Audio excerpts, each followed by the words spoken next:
Great prices and a wide selection of apparel from t-shirts to performance sports shirts, even jackets and hats.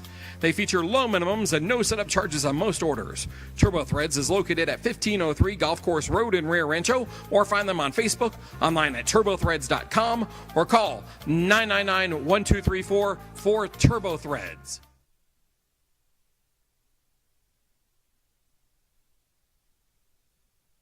We would like to thank the following sponsors for making this broadcast possible. The Yeller Sub, located on 7200 Montgomery Boulevard, serves breakfast all day long along with classic hot and cold subs. Don't forget about our shakes, malts and floats made with your favorite Bluebell ice cream. 45 years and still going strong. Come on down to the Yeller Sub, official sandwich of ProView Networks. Hi, my name is Ruben and I'm with the New Mexico Educational Assistance Foundation. We are proud sponsors of high school and college sports. Either college or trade, we can help you find the funding you need. Go to nmfafsa.org. That's nmfafsa.org.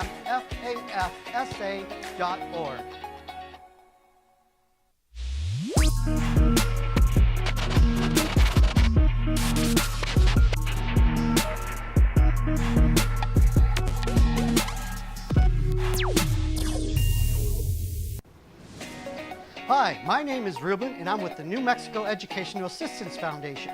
We are proud sponsors of high school and college sports. Either college or trade, we can help you find the funding you need.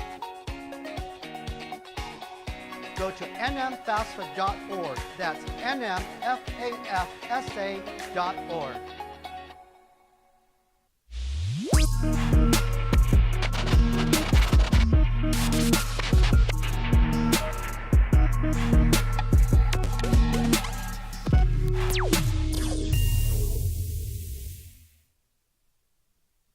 We would like to thank the following sponsors for making this broadcast possible. Albuquerque's leader in sports is ProView. From pros to prep, all your favorite action.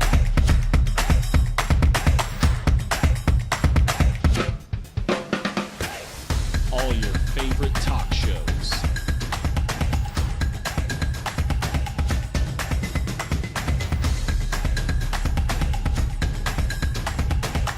Find it on ProView Networks.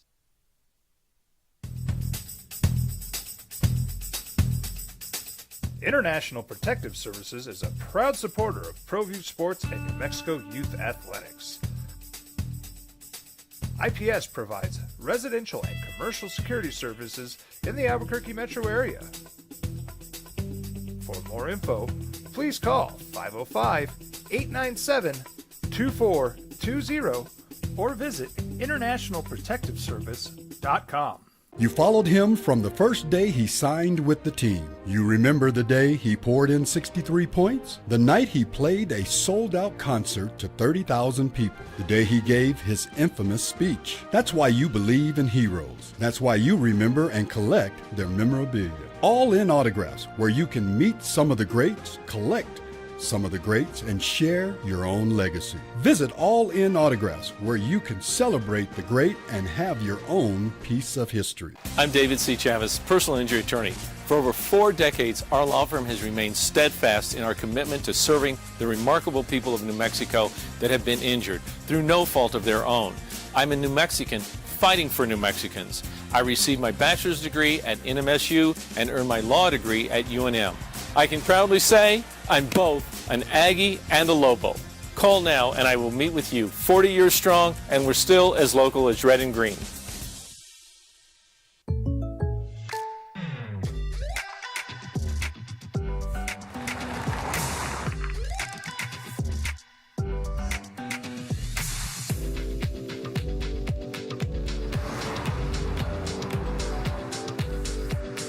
your surprisingly great rates, contact your local State Farm agent today. If you want the real deal, call State Farm agent Marty Size in Albuquerque today. Like a good neighbor, State Farm is there. We would like to thank the following sponsors for making this broadcast possible. Final Four. Now it's the opening drive on 95.9 FM and AM 610, the Sports Animal. Here's Jeff Zimbietta and JJ Buck. There's nothing like a Monday in the Sports Animal, especially this time of year when you have the NHL playoffs, NBA playoffs, spring football wrapping up, the transfer portal in full spring in college athletics, the free agency that is, the storylines that we're still following. Lobo basketball adds another player to the roster. We're going to break that down and get your thoughts, Lobo fan, of how Eric Olin is building his roster in year one at the University of New Mexico. Lobo football wrapped up spring practice with a spring game Friday night. It was chilly. It was cold, but it was good. A couple hundred kids showed up for the kids clinic. Some people stuck around and watched the team play, but how much did we gain from spring practice about what this team is going to look like? Because there's a couple big question marks and a giant question mark with the most important position. NBA playoffs in full spring. We'll have our studs and duds of game one. It sets a tone for a series, but some teams you look at and say that's not who they are. Others, we know indeed that is who they are, and it is NFL draft week. Round one is Thursday night.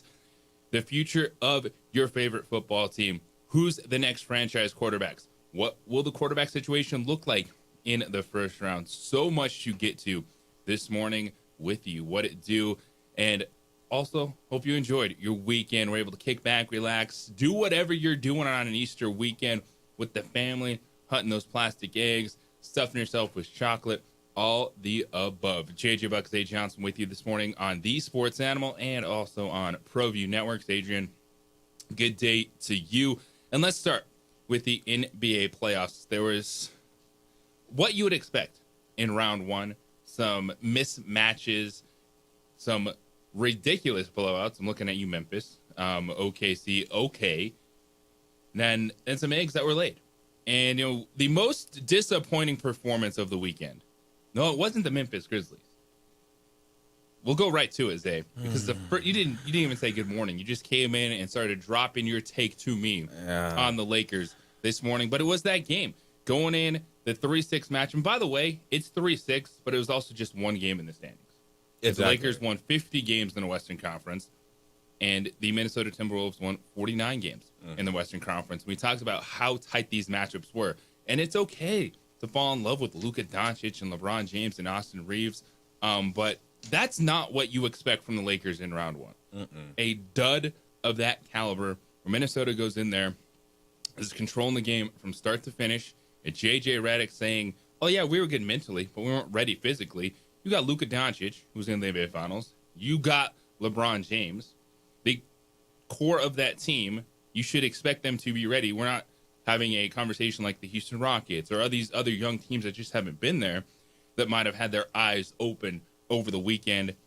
It was the biggest dud of the weekend, and that's talking about a team in Memphis that was down 52 points in the third quarter. That's talking about a 2 seed in the Houston Rockets that only scored 85 points at home against the Golden State Warriors. But for the Lakers to not look ready, this is a blip on the radar. I don't think it's a trend because I trust those players too much, but it definitely was a statement game for Anthony Edwards and Minnesota, because guess what? It wasn't just Anthony Edwards. It was the other players, and that's what makes it so devastating for the Lakers. Jaden McDaniels dropped 25. Naz Reid had 23 points and 6 3-pointers. And so Edwards had a solid game. He didn't have to be the dude to do everything. Had 22 points, 9 assists, 8 rebounds. McDaniels was also 11 for 13 from the field. Like, what? And if Ant doesn't, he played over his skis for sure. Yeah. But you're watching that game, and what was the most frustrating thing for you as our resident Laker fan? The number one most frustrating thing of that game was players not making shots. And I know they hadn't played for a week. And yes, I know that, they've been having all these commercials and they've been hearing how they're the top seed, basically, even though the Thunder are. But the Lakers have been treated as if they're the one. And I think that they maybe were drinking a little bit too much of their Kool-Aid. Now, this is hopeful thinking. I don't think Austin Reeves is going to play that bad all series. I don't think LeBron is going to play that bad all series. But in my mind, like, the big three for the Lakers has to play decent, but then we just need a couple of role players to play well. No one played well. Luka in the first quarter was the only person in that game that did anything worth watching. Gabe Vincent didn't hit any shots. Rui didn't hit any shots. He played 30 minutes at 9 points.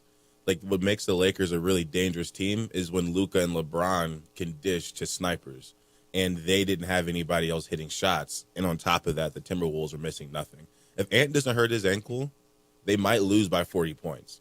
Like, you know, the Lakers after the game, they're like, yeah, in the third quarter, we did this different, cut it down to 12. No, Ant hurt his ankle. The Lakers went on a 10-0 run. Ant comes back into the game in the fourth quarter, and he stretches the lead back out to 20. So they need to figure out whatever it is, whether it's physicality, whether it's not making shots. They got to figure it out fast. It's a shot-making league. We understand that. But in the NBA playoffs, there's a couple tried and true things we can always talk about. It's experience, and then it's the games that your role players will win. You know, you'll have one or two of those in a series if you're a good team, where your stars set the tone, but you have great play from everyone else. This was the role player game for Minnesota. You expect that game to come at some point for the Lakers, but they're going to need game two to be their, you know, the LeBron Luka game with Austin Reeves. 100%. And then you'll get a game of, okay, can a role player hit a shot? Because that's the difference with all these teams have, you know, a certain star core. The elites that we're seeing, you know, OKC, Boston, Cleveland, like they're different level teams, right? But when we're even talking about the Lakers and the T-Wolves and things like this, it's the role players and the stars. So Minnesota got the role player game in game one. You don't already want to have to be at the star portion of that for the Lakers, but that's where we're at in game two. And you're looking right at LeBron and Luka and those guys setting the tone. And to your point, yeah, it's the others, and you got to be able to hit the shots in the NBA playoffs to make a difference. And so the Lakers, to me, it was the biggest dud just because of all the hype and the expectations with it. Mm-hmm. You know, they're a team that it's one game. I do think they bounce back, but I think it was the biggest statement of the weekend goes to the Minnesota Timberwolves because they were overlooked. And we were throwing the Lakers in the conversation of, 4 or 5 teams you expect to see in the Western Conference Finals, and the Lakers were that team. And I think Minnesota, I was very Cowboyish. Like that, as a Cowboys fan, that felt very, very, very similar to the first game versus Green Bay a couple years ago, where all week you're hearing about how this team should win and, you know, it could be a good game, but, you know, this team's been playing good all year. They've been doing this all year. It should be, you know, should lean one way. And then the game, you just don't recognize your team. And you wonder why. And that's a hard one when you're looking at LeBron and Luka and Reeves, and for them to not be ready in that situation. That's coming from JJ Redick. He says he might not have been there physically. The 22-point loss was tied for the Lakers' largest margin of defeat in a game one home loss in franchise history. So, wow. Yes, they got punked. That was the biggest dud of the weekend. And yes, we're talking about a game where you probably just looked at the score and realized, yeah, we don't have to turn this one on. You know, Sunday morning, who knows, you got everything going on with the fam, finishing the egg hunts, kids all loaded up on sugar, and you look down and you're like, OKC is leading Memphis by 52 points in the third quarter. Holy mackerel, is the 5th biggest margin of victory in the NBA postseason history. 51-point margin was 7 points shy of the record. And SGA, Shai Gilgeous-Alexander, just said, quote, "We played to our identity." And they did that. He scored 15 points, but it's everyone else showed up, and that's what makes OKC dangerous. And that's why the narrative coming in, and again, there's certain things you talk about, but I did not believe that OKC wasn't ready to win. Now it's Memphis. They're the 8th seed. They went through the play-in tournament. But that is one of those games where the beatdown was so big, it reinforces how good the other team is. Exactly. And also what that does is when we talked last week about these young teams in the playoffs and some things I think that's not good for teams like a veteran is if you let a team like OKC who's young, they get off to a hot start. Now, the playoffs might start looking like the regular season to them. Whereas you look over at Houston, and not to jump ahead, but you look over at Houston, and now they had their little hot start, so now they're in trouble because they're dealing with veterans, and now their confidence could be skewed. Whereas in OKC, the last thing anybody in the playoffs needs is for them to be in the same rhythm they were in the regular season, and that's exactly the path they're on right now. Yeah, that's the path they're going to continue to be on, because OKC wasn't going to have a problem with Memphis, but that was one of those score lines that's just different. When you beat someone by 50 points in the NBA playoffs, that's crazy, even in a 1-8 matchup. Yeah. That was an insane performance by the Thunder, and it does remind you they are that good, and they should be in the conversation with a Cleveland, with Boston. We're talking about NBA Finals teams as opposed to just conference Finals contenders. But game one, studs and duds over the weekend. Is it a tone-setting game, or is it just, hey, this is what happens in a back-and-forth series, and we're expecting 6 or 7 games? The Nuggets-Clippers game was fascinating. We had the full Russell Westbrook experience. Denver playing absolutely no defense, but coming back to win that game. The Clippers clip themselves. I have a lot of thoughts about that series, because I think that's going to be the most exciting first-round series across the board. But you mentioned the Houston Rockets, and what we saw from the veteran Golden State Warriors is why they were favored in that series. I want to get into game one last night. We got a new Lobo basketball player committed over the weekend. We'll break down the roster to this point for Eric Olin in his first season. Got some spring football takeaways. I got a conversation from a Lobo linebacker, Dimitri Johnson, we're going to hear later in the show, and so much. Want to hear from you as well. 505-246-0610 is the Sports Animal Hotline and text line this morning. Is opening drive here on 95.9 FM, AM 610, the Sports Animal. It's Part Sports.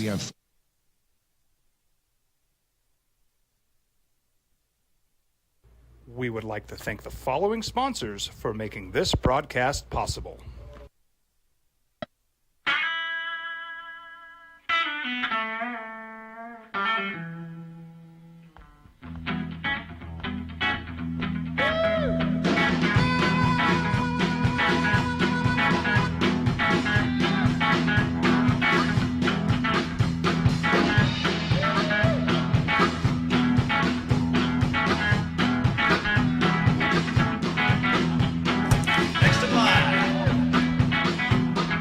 Rudy's is a proud supporter of ProView Networks.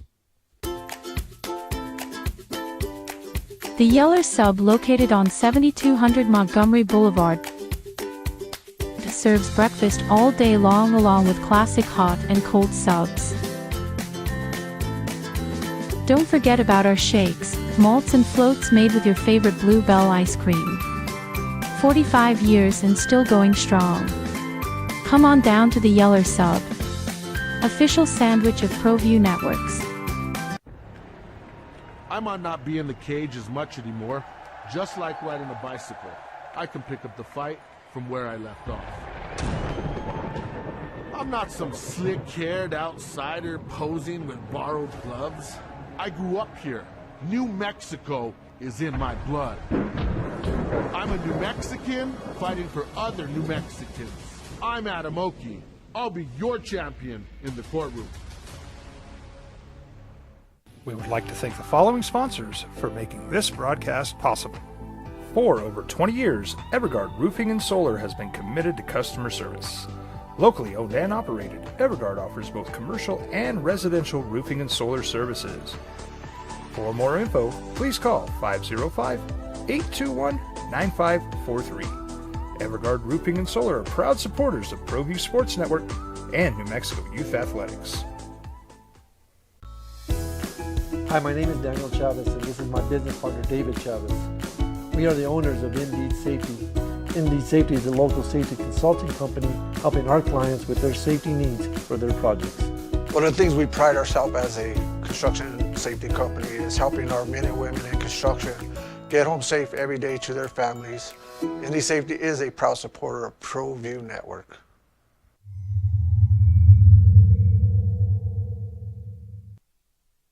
We would like to thank the following sponsors for making this broadcast possible. ProView Networks would like to thank the following sponsors for making this broadcast possible. Hans Whitler Automotive, German car maintenance and repair in Albuquerque, New Mexico. Call 294-7684 or visit HansWhitlerAuto.com. International Protective Services is a proud supporter of ProView Sports and New Mexico Youth Athletics. IPS provides residential and commercial security services in the Albuquerque metro area. For more info, please call 505-897-2420 or visit internationalprotectiveservice.com. Albuquerque's leader in sports is ProView. From pros to prep, all your favorite action.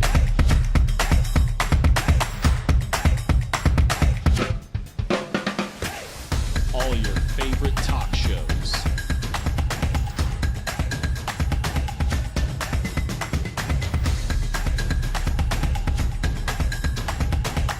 Find it on ProView Networks. We would like to thank the following sponsors for making this broadcast possible.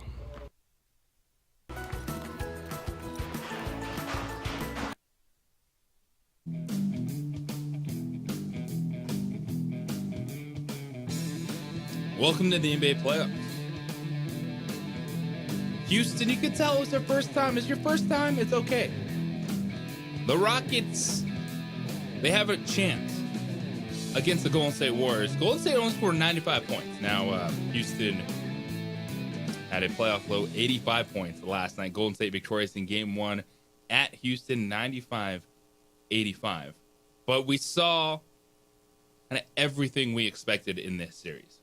Steph Curry, Jimmy Butler doing the heavy lifting, and the Houston Rockets just being too young. And the fact they could not hit a shot in the first half. You look down, Jalen Green, starting shooting guard for the Rockets, was 3 of 15. Fred VanVleet, dude, 4 of 19. Dylan Brooks, 3 of 9. Amen Thompson, 4 of 9. Off the bench, Tari Easton, one of their wing players, 3 of 10. So the Rockets shoot 39% from the field, get beat by 10. They were down 23 points in the third quarter. They came back, made it a 4-point game with about 5.5 minutes to go. And then Steph Curry immediately responded, hit his 5th three-pointer of the game. He was 5 of 9 from 3, had 31 points, including a ridiculous 3 off the inbounds with just 6 seconds left on the shot clock late now when Jimmy Butler has 25. And the takeaway there for the Houston Rockets is shake it off, confidence, head up. You know what it's going to be like. You know that Steph Curry and Jimmy Butler are going to be throwing haymakers. And if you can withstand it early, the Rockets can get back in this series, because the one giant issue with the Warriors, Zay, is who's that role player that's going to step up. You know, we just had the conversation with Minnesota. They had their role player game. Look at the Lakers and say, all right, guys, you have to be better when those shots are there. But who's going to be that for the Warriors? Moses Moody making his first playoff start for that team. He had 7 points. He was 2 of 5. Podziemski had 14 points, 5 of 13. There's really no one else they can go to. Now, if it's a close game and you have Steph Curry on the floor, You're fine. He's going to close it out. Yeah, you're fine. And so the Rockets, as frustrating as that was, only scoring 85 points at home and getting beat by the experience of Steph Curry and Jimmy Butler. And it's what you're talking about with these young teams. You hit early shots, you can get back in that series, because there's just no one else for the Warriors. But that's what is so impressive about Steph Curry and Jimmy Butler, is it is so much on them, more so than many of the other teams in the playoffs. And yet, there they were, winning Game 1, making the plays. Yeah, 100%. And this Podziemski guy, I know at least when I saw him play the Lakers, I mean, he had like 20 in the first half. So I know he can catch fire. I know that's one thing he can do. But yeah, like you said, the Warriors, if they can keep it close, they've got the closer in Steph. And what's really impressive with him is I'm seeing these videos of these Houston Rockets players trying to guard Steph and trying to stay on him. And you see just multiple guys being thrown at him. And game after game, it wears them out more than it does so him. It's almost like when you see guys back in the day trying to stop a Shaq and they're beating themselves up, trying to hurt him, not hurt him, but just be physical with him, get in his way, stop him any way they can. You look at Steph, it's kind of similar, but the point guard version where guys are fighting through screens, they're trying to grab him, hold on to him, chase him all over the place, and then he still gets loose time and time again, closes out a game, gets to the hoop, whatever he needs to do. He just always finds a way. That's why he is one of the best players. Yeah, off ball, I don't think it's close. Game. I don't think off ball close anybody can be better than him. So when you got someone that's really good at getting their shot off and off ball, I mean, his career is just, it's going to age like fine wine. Second quarter, the Warriors outscored the Rockets 29-13. And that's, the hole that Houston put themselves in by just not being able to make any shots. So you see, okay, there's an opportunity for the Rockets to get back in this series. Even if Steph and Jimmy are going off, Warriors only scored 95 points. And this game 2, we'll see just how much you can learn, just how much you can take from that initial experience of being in the playoffs, of the expectations, of being in that moment. Can the Rockets take a step forward? Because the opportunity is there for them to get back in this series. And just hope, all right, it was a little bit of nerves, being excited, knowing who you're playing against, the Warriors and Steph Curry and playoff Jimmy, but being able to settle back into what got Houston the number 2 seed in the Western Conference. The best series, it's going to be the Clippers and Nuggets. Denver in overtime, 112-110. As the Nuggets overcame a 15-point first-half deficit. And why this is going to be a good series is because there's going to be no defense play. The Nuggets, the effort that they put into getting back in that game, you give them credit, but the Clippers clipped themselves. The Clippers were getting everything they wanted in that first half. James Harden, it looked like he had a free lane to the basket every single time down the floor. Kawhi Leonard was solid. They built a 15-point first half league. And then, you know what? The Nuggets was just better effort. It wasn't necessarily anything they did defensively. The Nuggets are actually the worst defensive team in the playoffs, their efficiency numbers. Okay. So that is why, I'm expecting this to be up and down the entire way. But the Clippers, getting clipped by themselves, losing that 15-point lead. But that's just going to be fun back and forth. And we got the full Russell Westbrook experience in this one. So Russell Westbrook had a sequence in the fourth quarter. He had a go-ahead three-pointer late. On an ensuing possession, James Harden tied it on a floater. But then the Nuggets had the final shot of the fourth quarter. The ball ended in Russell Westbrook's hand, and guess what? He doesn't get a shot up. But Russell Westbrook then causes a turnover on an inbound play in overtime with 9.6 seconds left, pressuring the basketball. Possession goes to Nuggets. They go down, hit the free throws. They go up by 5, and then Norman Powell hit a 3 as the clock expired in OT, so it's why it was a 2-point game. But, Russell Westbrook being on the floor in that game, hitting a 3-point shot, but then absolutely blundering the final possession, but then making the defensive play. It was the full Russell Westbrook experience on Saturday.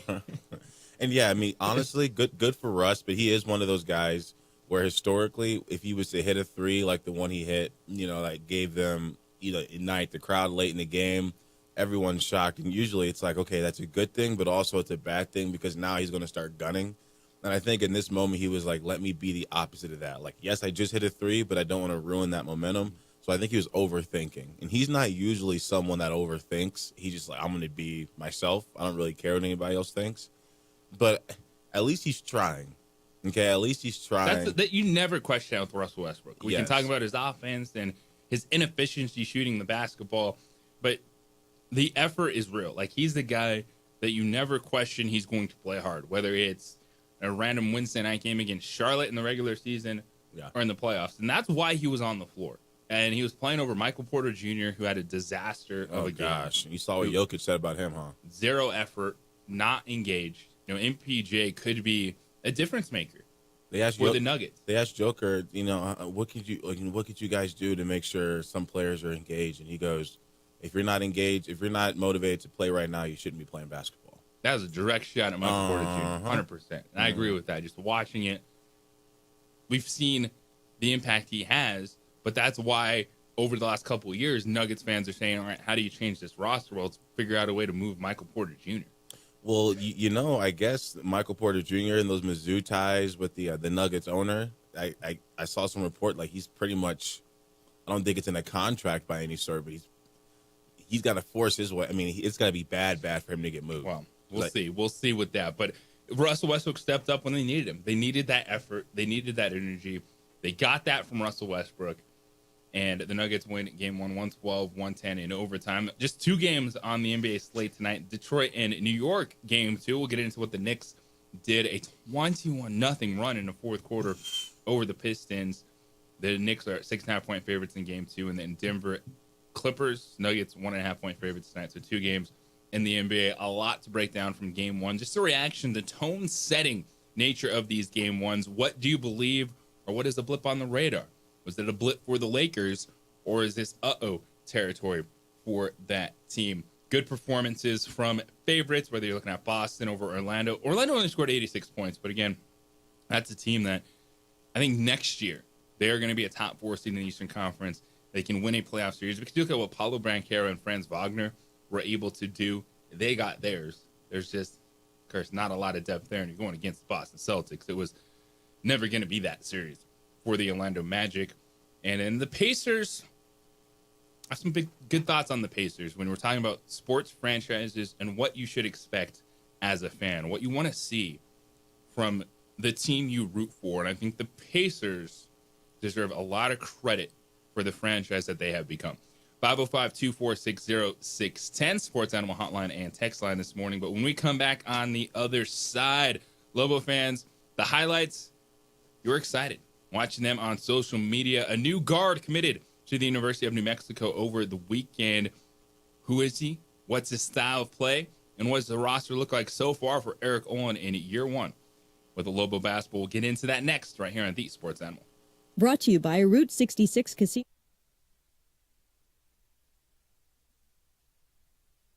We would like to thank the following sponsors for making this broadcast possible.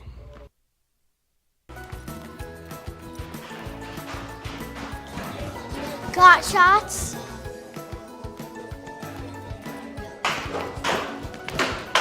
Got shots? Got shots? During Got Shots, participating providers open their doors for any child who presents for immunizations, regardless of whether they are a patient or whether they have insurance. The Yeller Sub, located on 7200 Montgomery Boulevard, serves breakfast all day long along with classic hot and cold subs. Don't forget about our shakes, malts and floats made with your favorite Blue Bell ice cream. 45 years and still going strong. Come on down to the Yeller Sub, official sandwich of ProView Networks.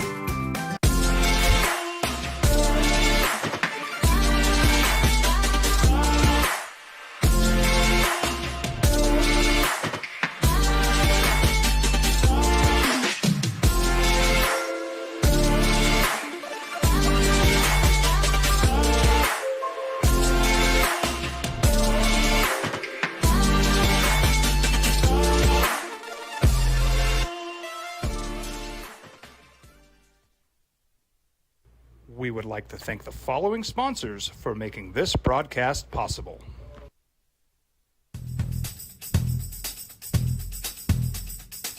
International Protective Services is a proud supporter of ProView Sports and New Mexico Youth Athletics.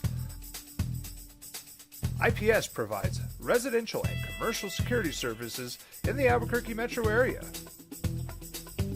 For more info, please call 505-897-2420 or visit internationalprotectiveservice.com. From the Sandia foothills to the banks of the Rio Grande, generations of families remain. For 5 generations, Gala Chevrolet has handed down values written in stone, leading the way under sun-filled skies, past the vintage glow of Route 66. Built by generations past, built for generations to come. This is New Mexico. This is Gallus. I'm a Blaze King customer, and I have been for the last 10 years. Blaze King stoves are very efficient, they're easy to maintain, and they use a lot less wood than you would typically use with a fireplace. Blaze King, that's a fire. The heat is on when it's a Blaze King wood stove, controlling heat up to 40 hours on a single load of wood with a built-in thermostat. See for yourself at either Blaze King showroom, Albuquerque and Santa Fe. Blaze King, and now that's a fire. Hi, my name is Ruben, and I'm with the New Mexico Educational Assistance Foundation. We are proud sponsors of high school and college sports. Either college or trade, we can help you find the funding you need. Go to nmfafsa.org. That's nmfafsa.org. I'm David C. Chavez, personal injury attorney. For over 4 decades, our law firm has remained steadfast in our commitment to serving the remarkable people of New Mexico that have been injured through no fault of their own. I'm a New Mexican fighting for New Mexicans. I received my bachelor's degree at NMSU and earned my law degree at UNM. I can proudly say I'm both an Aggie and a Lobo. Call now and I will meet with you. 40 years strong, and we're still as local as red and green. Well, I'm going to the frontier, walking to the cashier, order up a root beer and a number one. Cover it with green stuff, one scoop is not enough. Find a booth is real tough, back by the Duke. Meet my family, meet my friends in the quirkiest restaurant I have ever been. All of Albuquerque's favorite spot, it's the Frontier Restaurant. The Frontier Restaurant is a proud supporter of ProView Networks. You followed him from the first day he signed with the team. You remember the day he poured in 63 points? The night he played a sold-out concert to 30,000 people. The day he gave his infamous speech. That's why you believe in him.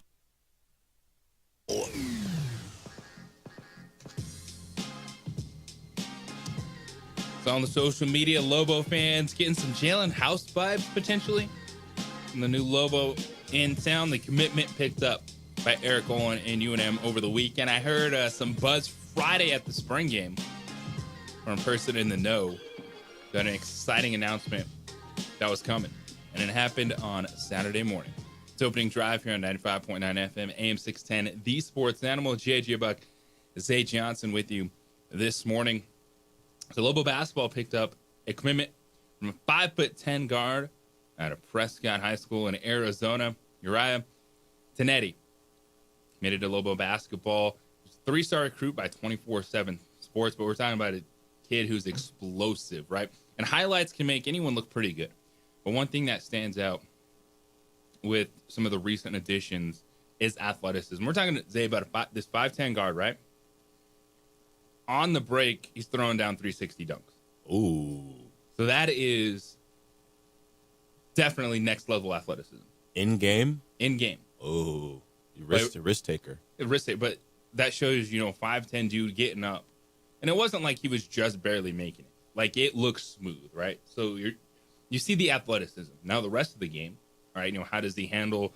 What's it going to look like when he's under pressure? But his senior season last year, he was 4th in scoring in Arizona, 29.2 points per game. Average 5.4 assists, 6 boards, 2.9 steals. So that's why Lobo fans 29, 5, and 5. Yeah, that's why Lobo fans were like getting Jalen House vibes from this guy. If you bring that effort, you bring that energy. Now House didn't get up like that. Mm-hmm. Well, anybody did on the Lobos. not consistently. Mm-hmm. But what you saw from Jalen House was quote unquote small guard, but he was a problem. Because he could get a shot off when he wanted, his quickness off the dribble. He's a little Pat Beverly kind of out there with more offense. So my comp for House over the last few years was Jose Alvarado. I like it. It's perfect. Yeah. And so if you're looking at this freshman coming in who's explosive, obviously put the ball in the basket at a very high level in Arizona. You're going to want to see, all right, what do you want to see? Assist to turnover ratio, how does he handle the pressure, the length of Division I guards. But you love the athleticism. You love the explosiveness. 35% three-point shooter, and there's going to be a learning curve, but you have a young, exciting guards coming into the program, and ... how long will they stay? We'll get to that bridge when we get there, when it comes to the transfer portal. But now you're seeing, all right, the early foundation be put in place, and a process that is still continuing because there's still a ton of players in the transfer portal. There's still a lot of negotiating going on. Oh, what's next for Lobo basketball? Well, I think you're going to see an experienced point guard be brought in, right, to lead the team. When you look at the young backcourt, when you have Jake Hall as a 6'4" freshman guard coming in from Carlsbad, California, Tenetti, the freshman guard coming in from Arizona. And these are players, by the way, that were committed to Eric Olin at UCSD. Now, Hall made his change a lot faster than Tenetti did coming over, and hopefully I'm saying his last name correct at this point in time. You'll get there. Yeah. Pronunciation, God love him. But, you know, the relationship that Eric Olin built had these guys. And I know, all right, outside of seeing the high school kid throw down a 360 dunk, the question is just how good are these guys? And I think they're going to be fine. When you look at what UCSD was doing, now they won 30 games. Again, it's not the Mountain West Conference. But what Eric Olin did, as that program was transitioning, as that program took a step up to Division I basketball over the last few years, to win 30 games last year, get to the NCAA tournament, push Michigan to the brink in a one-possession game in a 12-5 matchup. And yeah, he's bringing some of his guys over with him, but then you add in, okay, now he's working with a little bit more, thanks to the collective at the University of New Mexico. He's getting in different conversations. Like, I am not worried that this team is going to have the athletes to compete in the Mountain West Conference. I am not worried that he's only recruiting, big West players. He can only do this or that. And when you look at the base to this point in time, you see he's looking for explosiveness and athleticism because he wants to set the tone defensively. And that's where UCSD was really good. And so you set the tone defensively, and then you develop offense, and you see it there. Antonio Scholl is fascinating. The 6'9" junior forward, he can do a little bit of everything. Come over, transfer from Garden City Community College, has 2 years of eligibility left. Over signing a guy that was a high-level D1 player, drop back down the JUCO, now making his way back, and learn some lessons, right? You grow up when you go through that. You look at someone like Kevin Patton, who had a limited role at USC, but was an all-conference player at San Diego his freshman season. Takes a step up at USC, wasn't quite there, so now he's coming to New Mexico expecting a larger role. But Kevin Patton, the 6'8" forward, is someone that you see can leap out of the gym and bring that level of athleticism on the perimeter. We talked about the young guards, but then someone like Chris Howell, again, who's been there, done that. The 6'6" transfer from UC San Diego, a defensive stopper on the perimeter, knows the system well. He's going to set the tone for what they want defensively. And then Milos Vincentich, the 6'7" forward, who had a red shirt last year with a foot injury, but is one of those guys, might be a smaller 4, but he's going to play on the wing, be a face-up player for you. So you see the style, you see the athleticism, and Eric Olin, pretty much being able to hand-pick his roster this season, is going to be able to slide these guys into the style of play that he wants to have them. And I know early on wasn't happening as fast for some people. I see it all the time too with Jeff Grammer, he's going to hop on with us on Wednesday morning. Lobo beat writer. Of course, one of the you either love him or you hate him. But Jeff Grammer just is fantastic in following all this stuff. And we're going to get his thoughts because I know he gets it every single day. Right? People just hitting him. Why aren't more players committing? Why aren't this? Why aren't that? Well, the two pieces to the puzzle that really the Lobos need to book in this, an experienced point guard and a starting center that can be athletic enough to run the system, are actually becoming the highest priced things in the transfer portal. That's why it's not just like, boom, you have an opening, well, come on in. Oh, you're a great center. That's some of the most expensive players in the transfer portal right now. It's point guards and centers. That's why it may take a little bit of time with the negotiations to find the right ones. But you're going to have a roster. You see the style, the players that Eric Olin is landing. So how are you feeling to this point, Lobo fan? 505-246-0610. And also, not to switch topic too much at all, but just to your transfer portal point, you called it. I mean, look at Nico over there on the football side. He's taken less to go to a way worse school, UCLA now. Whoa, way worse. Here we go. Shots fired. Well, I mean, as far as football, 10. yeah, football's concerned from Tennessee to UCLA, it's a downgrade. Now, lifestyle-wise, maybe not. I don't know if he liked, I heard Tennessee's a good place to live, but, I mean, sheesh, dude. Gosh. I mean, way to reset the mental market for the transfer portal. Don't just leave. You think you're going to get more money. 505-246-0610. We'll go to the phones quickly before the break. Cleveland Mike in the opening drive. What's up, man? How you doing? I'm doing good. How are you guys doing? Doing good, man. Good to hear. Good to hear. Happy Easter to everybody out there. I appreciate it. Happy Easter to you.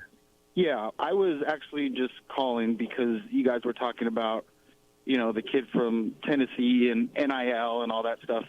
I mean, I don't know how you guys feel. I'm kind of like with everybody, and I think that it has pretty much ruined college sports. But I have one question. What happens when they pay somebody a lot of money and they don't perform? Like, how does that work? I know in the NFL, you get cut or whatever, but what happens if they don't perform in college? How does that work? Cleveland Mike, that's a good question. And we'll have the answer to that question right after this break.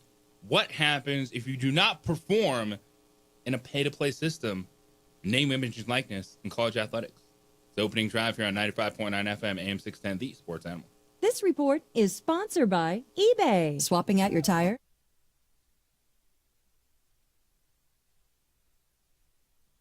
We would like to thank the following sponsors for making this broadcast possible.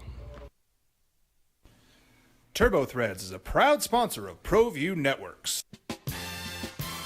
Almost 30 years of experience means fast service, great prices, and a wide selection of apparel from t-shirts to performance sports shirts, even jackets and hats. They feature low minimums and no setup charges on most orders.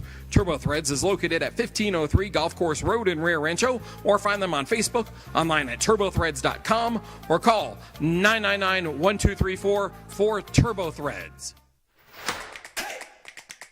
Albuquerque's leader in sports is ProView. From pros to prep, all your favorite action.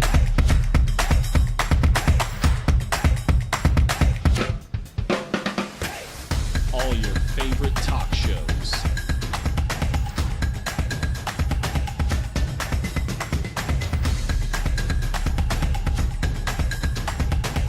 Find it on ProView Networks. Don't sacrifice quality and flavor when you're in a hurry. Golden Pride offers ribs, fried chicken, red and green chili breakfast burritos, and Frontier sweet rolls. 4 great locations, or visit us online at goldenprideabq.com. Golden Pride Barbecue Chicken and Ribs are proud supporters of ProView Sports. We would like to thank the following sponsors for making this broadcast possible. You followed him from the first day he signed with the team. You remember the day he poured in 63 points? The night he played a sold-out concert to 30,000 people. The day he gave his infamous speech. That's why you believe in heroes. That's why you remember and collect their memorabilia. All in Autographs, where you can meet some of the greats, collect some of the greats, and share your own legacy. Visit All In Autographs, where you can celebrate the great and have your own piece of history. International Protective Services is a proud supporter of ProView Sports and New Mexico Youth Athletics. IPS provides residential and commercial security services in the Albuquerque metro area. For more info, please call 505-897-2420 or visit internationalprotectiveservice.com.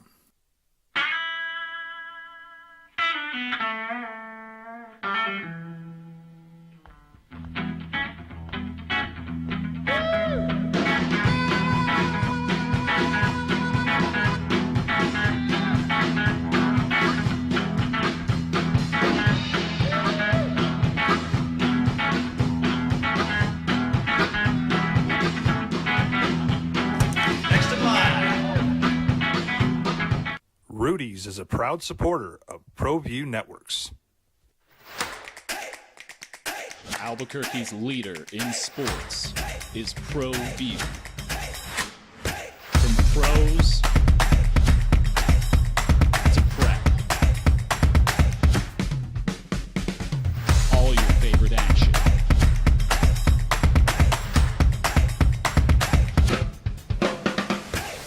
All your favorite talk shows.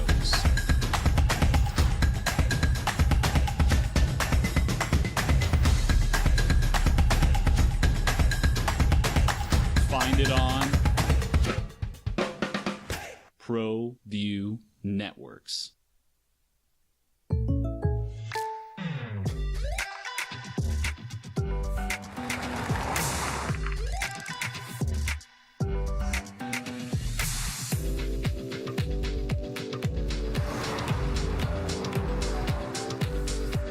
For your surprisingly great rates, contact your local State Farm agent today. If you want the real deal, call State Farm agent Marty Size in Albuquerque today. Like a good neighbor, State Farm is there. We would like to thank the following sponsors for making this broadcast possible. The Yeller Sub, located on 7200 Montgomery Boulevard, serves breakfast all day long along with classic hot and cold subs. Don't forget about our shakes, malts and floats made with your favorite Blue Bell ice cream. 45 years and still going strong. Come on down to the Yeller Sub, official sandwich of ProView Networks.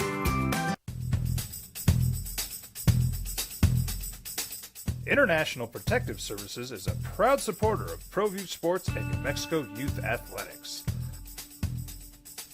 IPS provides residential and commercial security services in the Albuquerque metro area. For more info, please call 505-897-2420 or visit International Nothing. It's that simple. And you know what? That's similar to pro sports. Because not every person that is underperforming or is struggling gets cut, right? Now, it's a name, image, and likeness deal. And I know we went through this last week, but it's a giant gray area. They're not employees. Just because they're paying taxes on something does not make them an employee. It's a name, image, and likeness deal that they're using the loophole, the gray area right now. You know, I know sometimes coaches will use, I know this when we're talking NIL money, it then trumps scholarship money. But I know, at least when I was playing, I don't know if this has changed, coaches would be quick to, like in spring ball, like, look, it's almost time to distribute this money. If I don't think you're a starter, you're not getting starter money. Like, you're not getting scholarship money. So it's not to that extreme, but what happens if you're not performing? Well, what happens is after the season, you could be nudged off the team. You could not get the same NIL deal. Mm-hmm. So there's consequences to it, but don't hit that portal.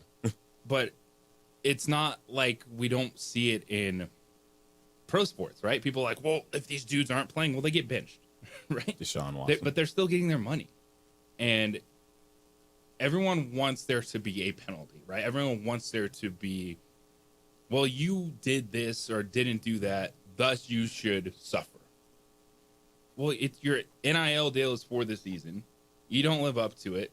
I'm sure there's going to be people that are frustrated, but it's just like a pro player who signs a contract. If you don't live up to it, well, you're still going to get your base guarantee. You just might not get your second contract, right? You just might not get this or that. The only difference is you can't be cut and or traded in college athletics. Mm-hmm. But if you don't perform up to expectations, well, the school could recruit over you. The collective could be like, you know what, we actually don't have the money to offer you a deal next year, so hit the portal. So there's things that will happen. So I guess those are the consequences for not playing up to it. Yeah. But it's not different than anything else in sport. And then on top of that, you know, as a player, the risk, you know, injury risk and, your different risks that you're taking while playing a sport are different within different sports. But we've seen basketball guys, of course, knock on wood, nasty, gross leg injuries. Football, you also see a lot of bad injuries. So these players, when they decide to agree to play a sport for this school, they are also saying, I'm willing to put my body on the line for this school for this duration of time. So although they don't play well, there's still a risk that they're taking to play for your school. So I don't have a problem with that. And that question's been brought up multiple times. Like, well, what if you're not playing? What if you're just not good? Well, it's the same thing if you sign a free agent and he's no good. Right? You just missed. And after the year, there'll be conversations of renewing said scholarship plus collective money plus this or that. So I don't think there's a huge problem of, oh my gosh, can't believe this dude got that money and then he's going to steal it for 4 years. No, there's things that happen after the season. There's conversations about, oh, I don't think you fit here anymore. Oh, I'm sorry, the collective is moving in a different direction. So that's, I wouldn't say the consequences, but that's sports, right? It's whether we're talking about the NIL era or even before that, when you would get players that would come in and you're recruited over.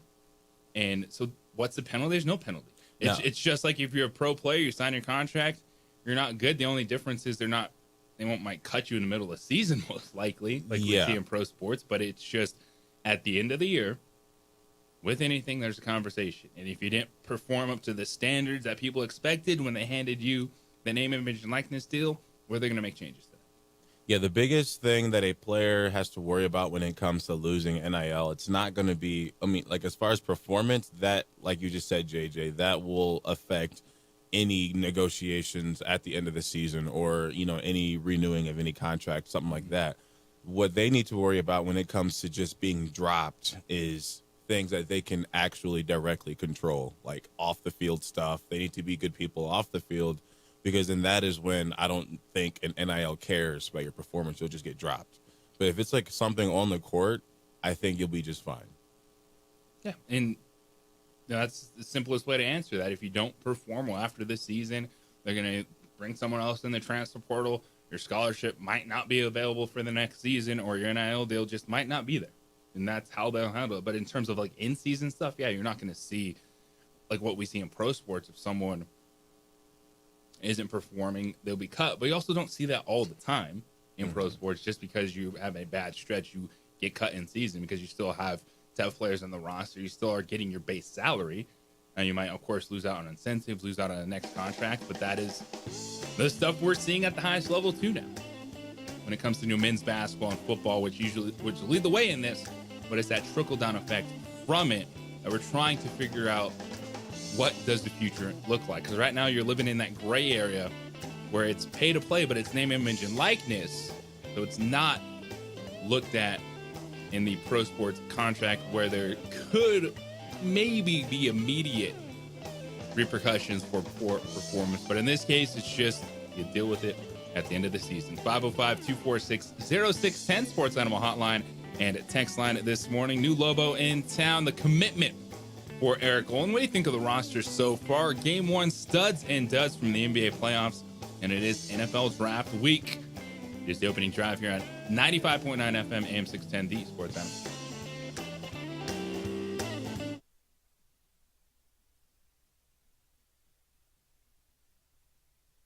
We would like to thank the following sponsors for making this broadcast possible.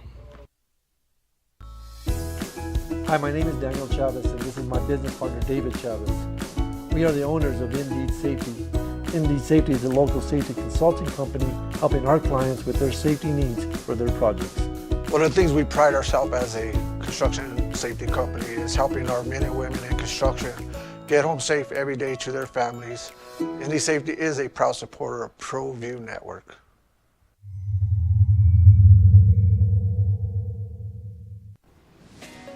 Hi, my name is Ruben, and I'm with the New Mexico Educational Assistance Foundation. We are proud sponsors of high school and college sports. Either college or trade, we can help you find the funding you need. Go to nmfafsa.org. That's nmfafsa.org.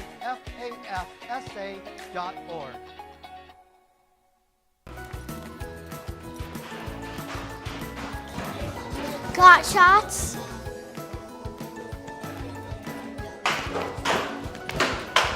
Got shots? Got shots? During Got Shots, participating providers open their doors for any child who presents for immunizations, regardless of whether they are a patient or whether they have insurance. From the Sandia foothills to the banks of the Rio Grande, generations of families remain. For 5 generations, Gallus Chevrolet has handed down values written in stone, leading the way under sun-filled skies, past the vintage glow of Route 66. Built by generations past, built for generations to come. This is New Mexico.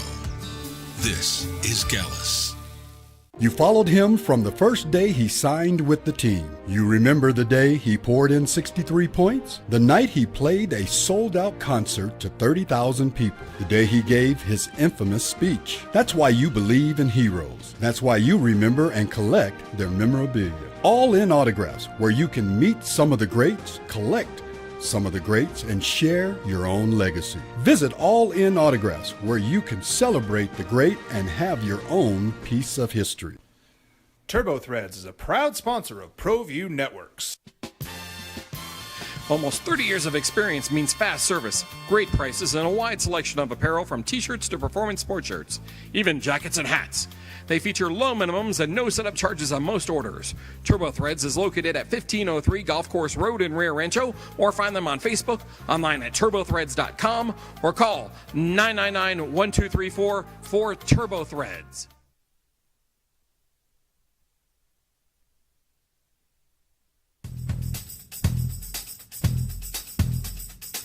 International Protective Services is a proud supporter of ProView Sports and New Mexico Youth Athletics.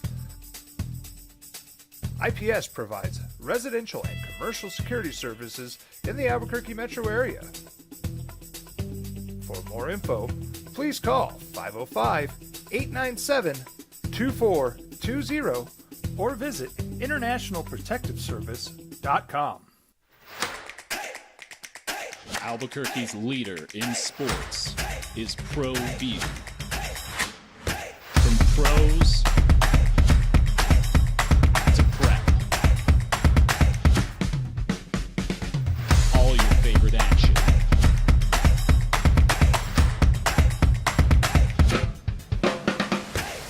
All your favorite talk shows.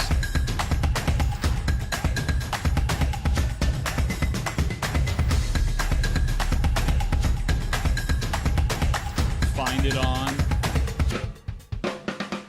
ProView Networks. ProView Networks would like to thank the following sponsors for making this broadcast possible. Hans Whitler Automotive, German car maintenance and repair in Albuquerque, New Mexico.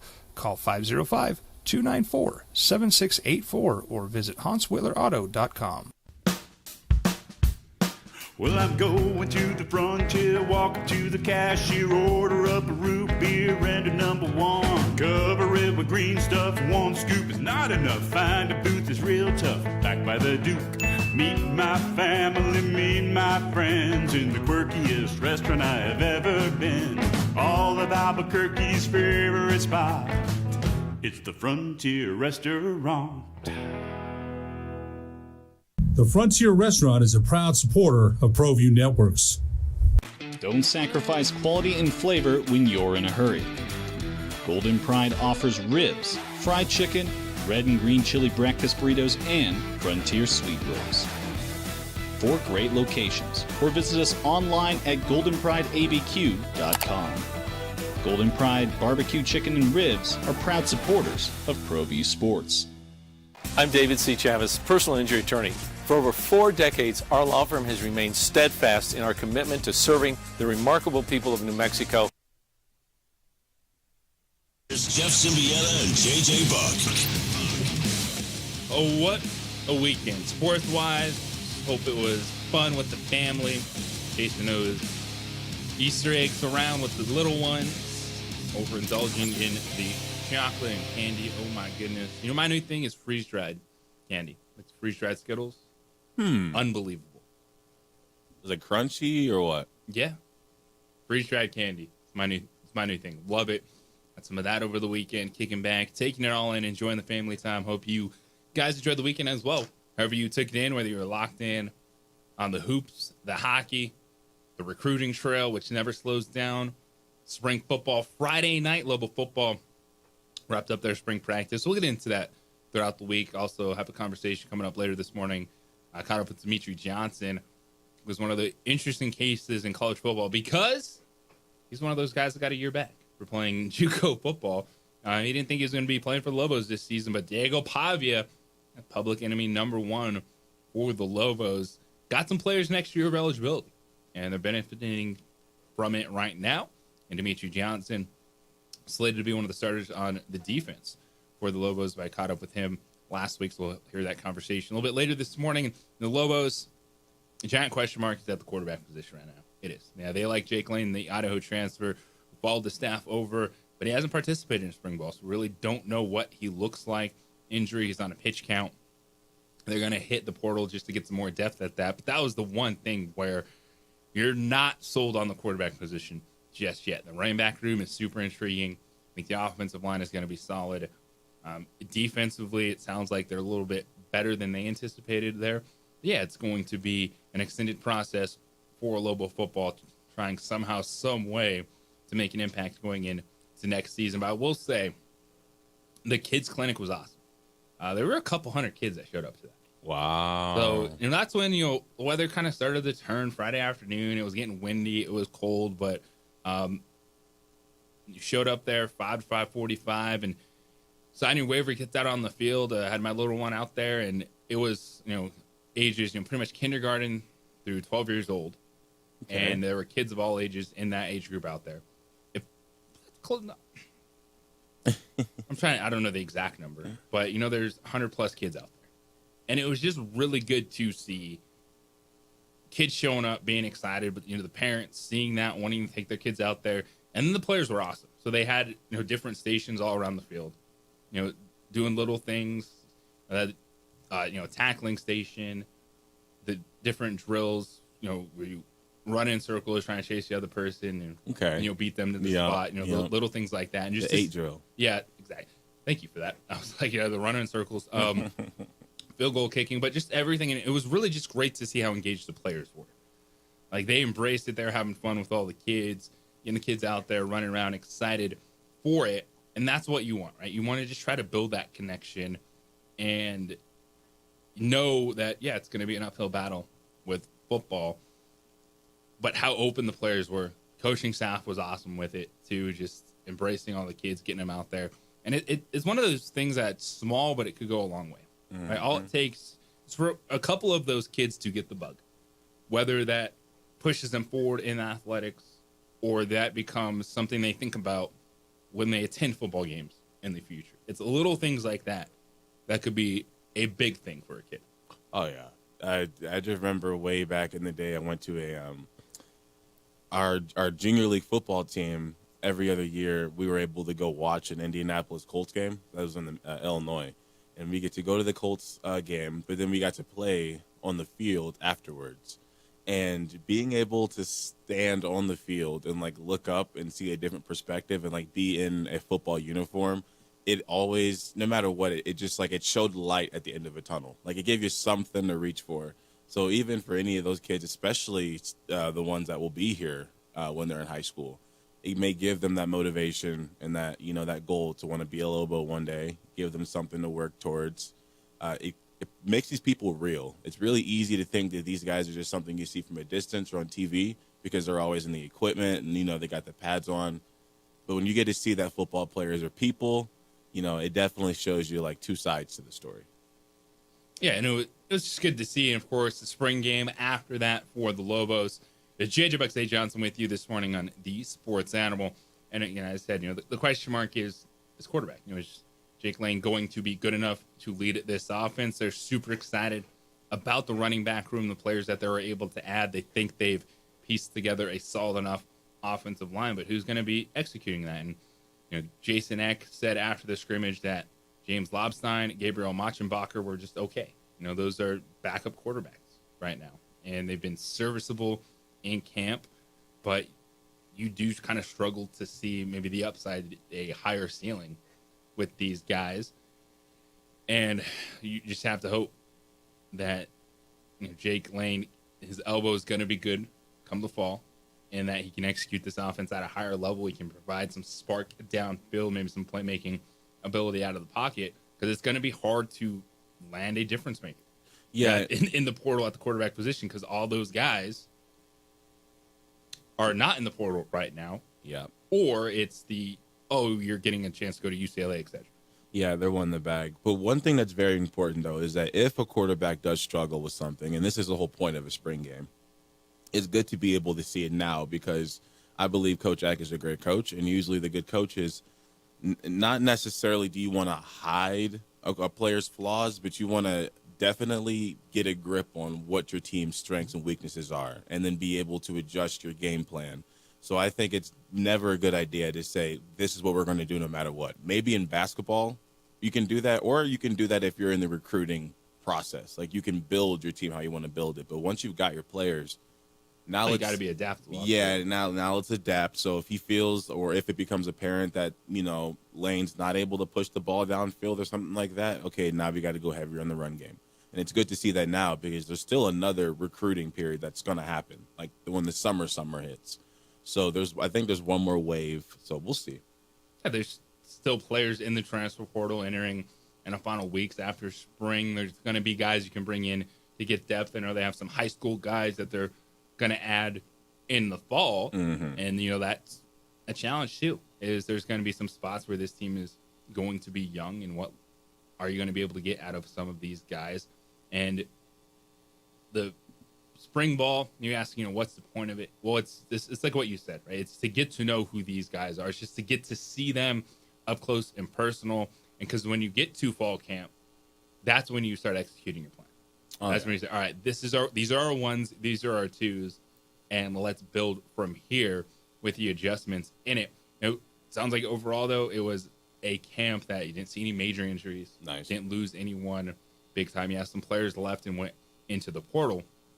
Just in terms of the foundation, it looks like the Lobos will be able to take most of what they did in spring with them to fall camp after summer workouts to get ready for that season opener at Michigan. Yeah, and those spring games also, for the players, I mean, it helps the players have an idea where they are. You can do all the drills you want. You can, race and clock your 40 all you want. But until you can even go against each other in practice for little segments. But until you feel like there's an actual, kind of a game situation, you feel like there's an audience, and you try to see how your adrenaline, compares to your body, because there's a difference between, athleticism when you're just at practice versus when there's adrenaline kicked in. And I think it gives you, a great measuring stick as a player. So then you go in, and like we said, as we wait for the high school wave to come, it allows these players who are already here to figure out what they need to do to get better. So it's really good that they came out with no major injuries, because that's the worst thing that can happen. Oh, of course. But there's a reason you practice. There's a reason these sports do go year-round, to keep the skill level up, and especially for first-year coaching staff when you're trying to put all these pieces together, when you're trying to integrate all the new transfers to the roster, figure out what you have left with some of the upperclassmen. It felt like it was a positive and productive spring. Been out there Friday night. Good energy early with the kids' clinic. And then the players stepped up and had the offense versus the defense spring game. We'll try to catch up with Coach Ecker, one of the offensive or defensive coordinators this week, too, to kind of put a wrap on spring football for you. As it doesn't slow down. The transfer portal continues. The roster additions for football, basketball, you name it, will be ongoing. 505-246-0610, Sports Animal Hotline and text line. We have some tickets to give away this morning. Zay? Mm-hmm. There's a concert that's coming up next weekend. Say Santa? Say Santa? Say Santa. Say Santa. With Primus, A Perfect Circle, Sunday, April 27th. We'll do that coming up the end of next segment. Yeah, and by the way, listeners, those tickets right now, don't try to buy them. I mean, you can if you want, but they're pushing over $100. So this is definitely a sweet opportunity to get in and get these. Got some giveaways for you this week. We're big on concert season this year. There are some great concerts rolling through Albuquerque. I am stoked. Creed Summer '99 tour, absolutely. I'm going to be there. Can you take me higher? Yes, We got The Offspring. Breaking Benjamin in 3 Days Grace in October. Like, oh my goodness, we do get some. I know people feel like the big concerts might miss us every once in a while, but we get ourselves some good shows, and we got you hooked up for the Santa Primus Perfect Circle. We'll do that coming up at the end of the next segment. So I know if you're calling now, hold on. Okay, I think they got you. I wanted just to put out the bat signal for everyone to know that we do have some tickets to give away this morning and throughout the week. 505-246-0610. Giveaway is coming up at the end of next segment because we're going to talk about some studs and duds. Game 1 of the NBA playoffs. What was the blip on the radar, or what was troubling? We're going to that next here on The Sports Animal. This report is sponsored by Rapid Rate.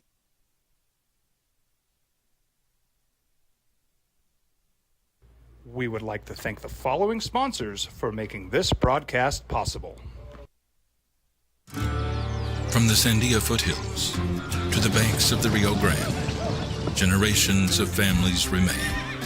For 5 generations, Gallus Chevrolet has handed down values written in stone, leading the way under sun-filled skies, past the vintage glow of Route 66, built by generations past, built for generations to come. This is New Mexico. This is Gallus.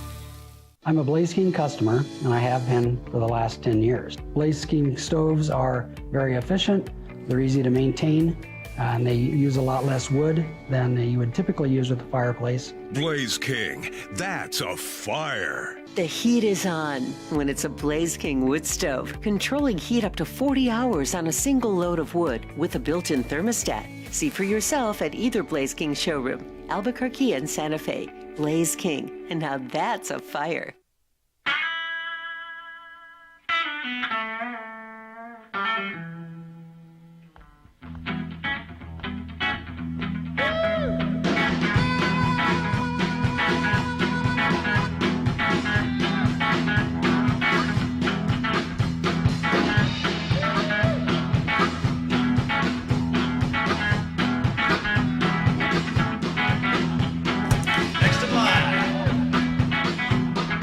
Rudy's is a proud supporter of ProView Networks. Hi, my name is Ruben, and I'm with the New Mexico Educational Assistance Foundation. We are proud sponsors of high school and college sports. Either college or trade, we can help you find the funding you need. Go to nmfafsa.org. That's nmfafsa.org.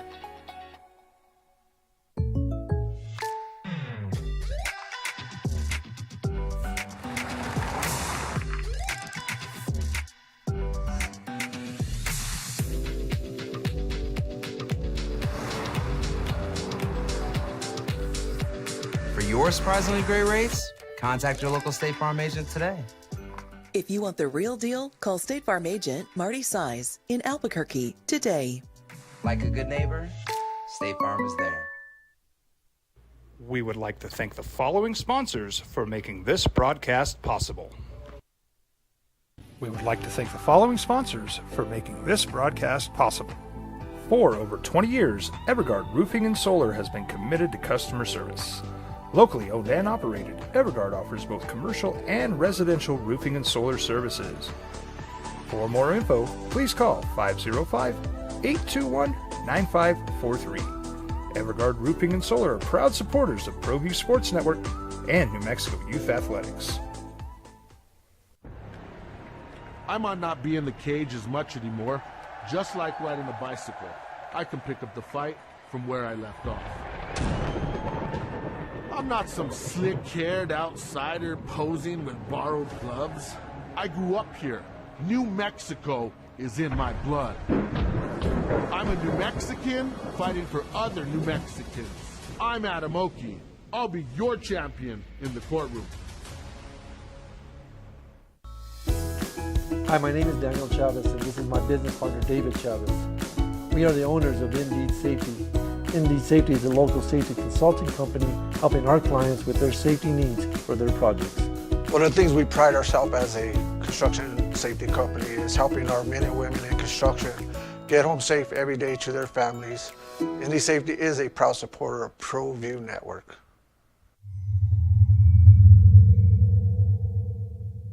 ProView Networks would like to thank the following sponsors for making this broadcast possible. Hans Whitler Automotive, German car maintenance and repair in Albuquerque, New Mexico. Call 505-294-7684 or visit HansWhitlerAuto.com. Blip or trend, Game 1. Reactions, NBA playoffs for the weekend.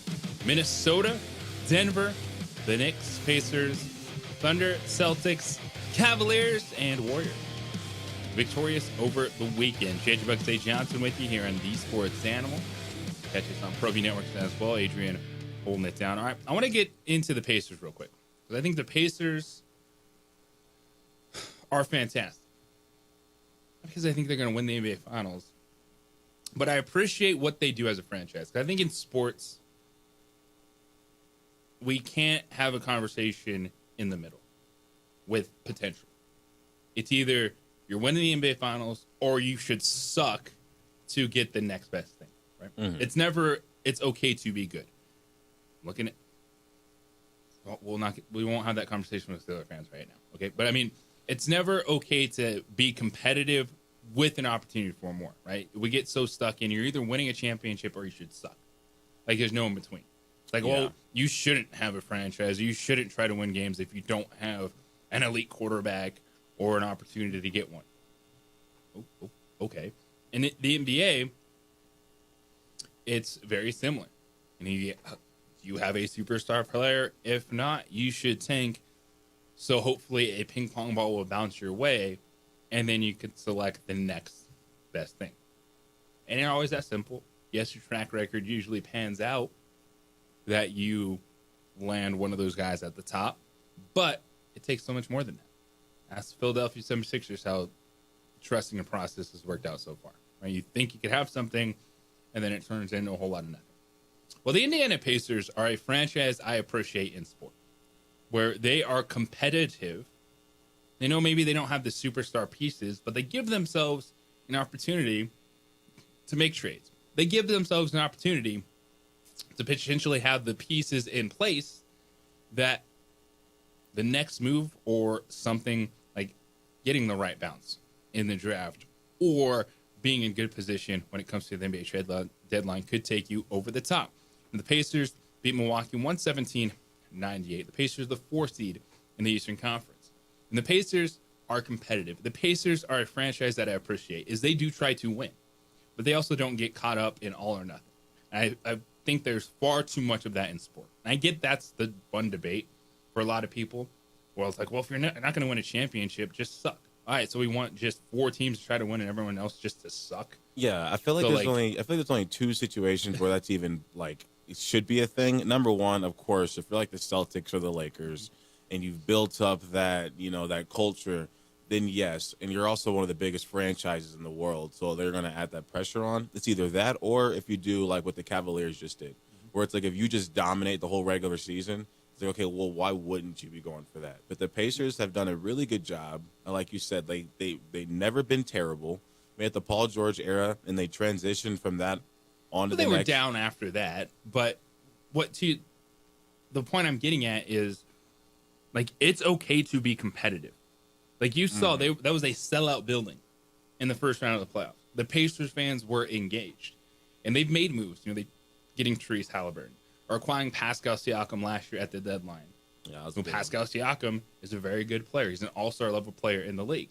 Now, yeah, we might not be talking about the Pacers right now as an NBA Finals team, but the Pacers are in a position where they play to their level, things go right. They could be in the Eastern Conference Finals. They could be a step away from that. They could be on the path similar to what we've seen with Cleveland. One player away, I think. And I think we don't credit that enough in sport. As fans, it's all or nothing. And I think if I was a Pacers fan, yeah, you're wanting more. That's understandable. I'm not saying, oh, rest on your laurels or don't try to hold the team you support and spend money on accountable, right? But it's a process that being competitive, winning with an opportunity, it's okay, and it doesn't get enough credit at times. And I'm not, and I know it's your Steeler fans are just hitting their head against the wall, going, "Oh, we've been there, done that. How's that worked out for you?" Okay, it might be a little bit different conversation when it comes to quarterback. But the Pacers, just watching them, like, and Giannis is the superstar. Giannis is an NBA champion. The Bucks are the one. They brought in Doc Rivers, and they brought in Dame Lillard. Now Dame Lillard's hurt. It's understandable. Deep vein thrombosis, blood clot issue, which it's good to see he got over that. That's something that's been much more a longer injury for players to overcome. That ended Victor Wembanyama's season for the Spurs. But they're a franchise that really felt like all or nothing. And then the Pacers, they're just good, and there's nothing wrong with that. Like, what's peak Pacers? Like, if you even think about it, like, I think Reggie Miller days. You can either go the Reggie Miller days, or you can go maybe Paul George when we thought he could maybe knock out LeBron. Yeah, they couldn't get over the Heatles in those series, but those were super competitive Pacer teams. Yeah, with Paul George, Roy Hibbert. Yeah, Meta World Peace. Oh yeah, it's either them or the '97. No, what am I? Not World Peace. Lance Stevenson. No, that's what I was thinking about. Blowing in LeBron's ear. Yeah, and they have their runs, but it just stood out to me, watching the Pacers over the weekend, because we're not talking about them as contenders in the Eastern Conference, but they're just good. And you saw a fan base that was excited. There was a sellout home playoff series. And maybe, they land something, and they're the next Cleveland team, or put themselves in position. I think that's okay in sport. I think far too many times we get caught up in this all or nothing of, well, if you're not winning a championship, you should just suck to try to win a championship. But there's other ways to do that. There's other ways to build your franchise. Yeah, and with me being a Lakers fan, obviously I would like my Lakers to win with the style that they've done it. But if a team like OKC, Cleveland, or say even the Pacers, the Celtics, honestly, dude, the Celtics are that team. They're like the super version of what I think would be nice if the NBA moving forward. It's like, okay, let's build a great team and not just get stars. But they built a team through the draft. Jaylen Brown and Jason Tatum were Celtics draft picks. They climbed up the mountain, got to the finals, lost to the Warriors, and then they added around the edges. And so they had their base, which they drafted. And then you could bring in a Derek White, a Drew Holiday, an Al Horford, a Kristaps Porzingis. I still think they overpaid Jaylen Brown a little bit, but it's like, it doesn't matter. Yeah, it doesn't Dude's really an NBA matter. champion. He was the best player on the floor at times last year, winning an NBA championship. So I think if the Celtics winning, yeah, because even between Jaylen Brown and Tatum, as good as they are, Tatum maybe arguably, but I don't look at them as like top 5, top 10 players. So them winning, it's like, okay, I think we might be officially past the era of, okay, let's just get KD and put him with LeBron and see if they can go. Well, Tatum spearhead is this thing. a top 10 talent. He flashes that. Yes. For sure. Jaylen Yes. Brown can be in the top 20 to 25 conversation. Mhm. So they do check the box of star player at the core of it. But But the what they've super been team. able to do is really good. They've been able to be a super team light because they've drafted. And you acquire Kristaps Porzingis, which is next level, like number 3 And in Derek that White, rotation. Derek White, and was Pritchard, awesome. Oh my goodness. And Peyton Pritchard. Pritchard, a draft pick for the Celtics. So that they've got a squad. Yes, they do, and that's why we're talking. It's Cleveland and Boston, but it's also when I just look at the Pacers and I like tip my cap and I appreciate that. And in sport, when we talk, and we're gonna do it a lot this week with the NFL draft, right? Of boom, if you don't suck, you're never gonna find your quarterback. You're never gonna have a franchise quarterback. As we debate, Shador going to go number 3? Is he going to go 9? Is he going to fall? Is Jackson Dart all of a sudden that guy that you fall in love with at a quarterback position? But it's okay to be successful in sport, because I think the Pacers are a franchise, and we're not talking about them being an NBA champion right now, but they put themselves in position to take that next step. And it's just, what's the cap space looking like? They should have some space. We got Tyrese Halliburton and Pascal Siakam. They've been pretty good in the draft with some of the lottery picks that are playing. But then they found guys around the edge. Miles Turner's been there for a while. Yeah. And they're one of those homegrown players for the Pacers. But there's just other ways to be successful in sport. Yeah, we know stars matter. Superstars in the NBA pop. I get it. But being good can put yourself in position to be great. And there's nothing wrong with that. And I think it gets overlooked in sports far too much. They're paying Siakam a lot of money. Yeah, he's got a massive contract, dude. Like, he's a good player. He's an all-star NBA player. He's getting paid the same as Hallie. Yeah. Wow. Like, Siakam is pretty good. He was up there in Toronto, so you don't think about him all the time. Yeah, definitely got a ring over there. He was The a New big Mexico part. State Aggie, Pascal Siakam. By the way, if you didn't know, Zay. I think I have heard that. Now you do. And what an NBA career he's carved out for himself. 505-246-0610, Sports Animal Hotline and text line. What do you think about that? Now, as a fan of said franchise, y'all are fans of someone. That kind of the difference of good and what do you want to see? Are you happy when your team competes? It's not saying rest on your laurels, all this stuff, but having a franchise that's competitive. Like, they're paying people in Indianapolis. Like, they're not being stingy, but they're competitive. And they're not scared to be competitive. They're not scared to be a team that's 4 or 5, and they're not feeling like they're getting stuck in purgatory. They feel like they're setting the foundation where they could take that next step. And that's something that I don't think gets enough credit in sports, especially this time of year when we're looking at the NFL draft. And it's just, well, you got to suck to be able to get the next best thing at a certain position. 505-246-0610. Are you ready to give away some tickets? Yes, sir. So we got a big concert coming up this weekend at the Isleta Amphitheater. It's a Santa with Primus, A Perfect Circle. What a rock show this is going to be. So it's Sunday, April 27th. We'll go caller number 4. So 505-246-0610. You get yourself a pair of tickets to that show this coming weekend. Caller number 4, 505-246-0610. Get yourself a chance to check out that fantastic show at Isleta Amphitheater this weekend. Give us a call now. Caller number 4. It is the opening drive here on 95.9 FM, AM 610, the Sports Animal. This message is brought to you by...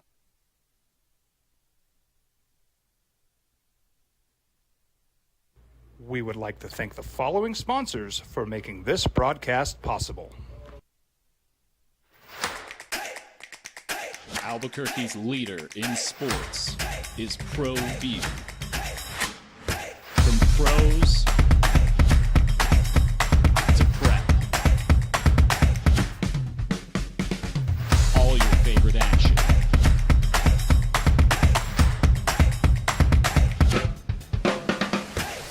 All your favorite talk shows.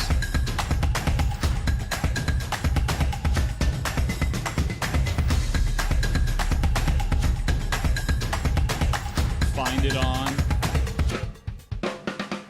ProView Networks.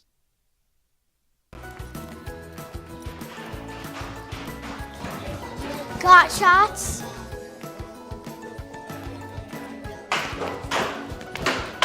Got shots? Got shots?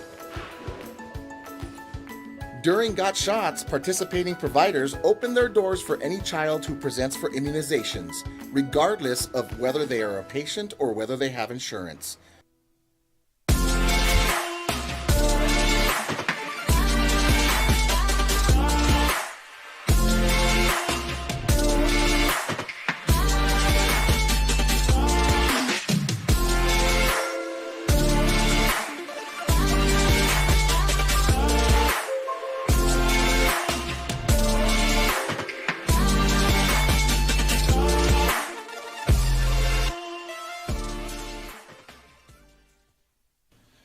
TurboThreads is a proud sponsor of ProView Networks. Almost 30 years of experience means fast service, great prices, and a wide selection of apparel from t-shirts to performance sport shirts, even jackets and hats. They feature low minimums and no setup charges on most orders. TurboThreads is located at 1503 Golf Course Road in Rio Rancho, or find them on Facebook, online at turbothreads.com, or call 999-1234 for TurboThreads. International Protective Services is a proud supporter of ProView Sports and New Mexico Youth Athletics. IPS provides residential and commercial security services in the Albuquerque metro area. For more info, please call 505-897-2420 or visit internationalprotectiveservice.com. Well, I'm going to the frontier, walk up to the cashier, order up a root beer and a number one. Cover it with green stuff, one scoop is not enough. Find a booth is real tough, back by the Duke. Meet my family, meet my friends in the quirkiest restaurant I have ever been. All of Albuquerque's favorite spot, it's the Frontier Restaurant. The Frontier Restaurant is a proud supporter of ProView Networks. Don't sacrifice quality and flavor when you're in a hurry.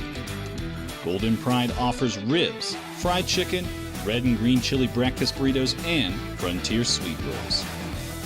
4 great locations, or visit us online at goldenprideabq.com. Golden Pride Barbecue Chicken and Ribs are proud supporters of ProView Sports. The Yeller Sub, located on 7200 Montgomery Boulevard, serves breakfast all day long along with classic hot and cold subs. Don't forget about our shakes, malts and floats made with your favorite Blue Bell ice cream. 45 years and still going strong. Come on down to the Yeller Sub, official sandwich of ProView Networks. We would like to thank the following sponsors for making this broadcast possible. We would like to thank the following sponsors for making this broadcast possible. For over 20 years, Evergard Roofing and Solar has been committed to customer service. Locally owned and operated, Evergard offers both commercial and residential roofing and solar services. For more info, please call 505-821-9543. Evergard Roofing and Solar are proud supporters of ProView Sports Network and New Mexico Youth Athletics. I might not be in the cage as much anymore. Just like riding a bicycle, I can pick up the fight from where I left off. I'm not some slick-haired outsider posing with borrowed gloves. I grew up here. New Mexico is in my blood. I'm a New Mexican fighting for other New Mexicans. I'm Adam Oki. I'll be your champion in the courtroom.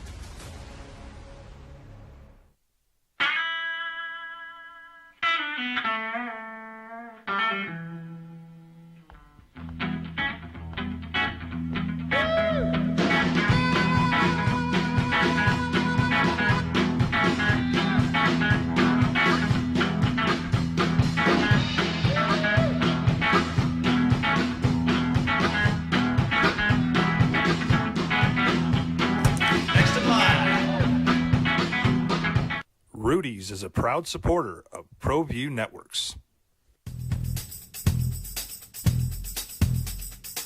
International Protective Services is a proud supporter of ProView Sports and New Mexico Youth Athletics. IPS provides residential and commercial security services in the Albuquerque metro area. For more info, please call 505-897-2420 or visit internationalprotectiveservice.com.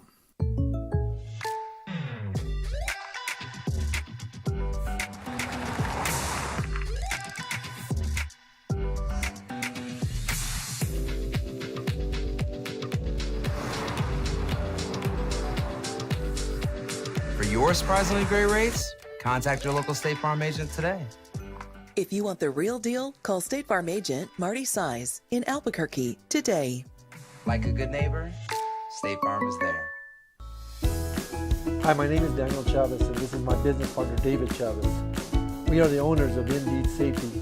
Indeed Safety is a local safety consulting company helping our clients with their safety needs for their projects.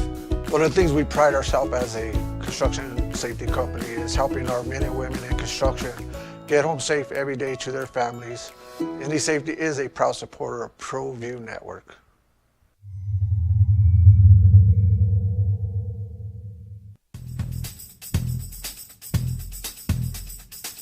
International Protective Services is a proud supporter of ProView Sports and New Mexico Youth Athletics.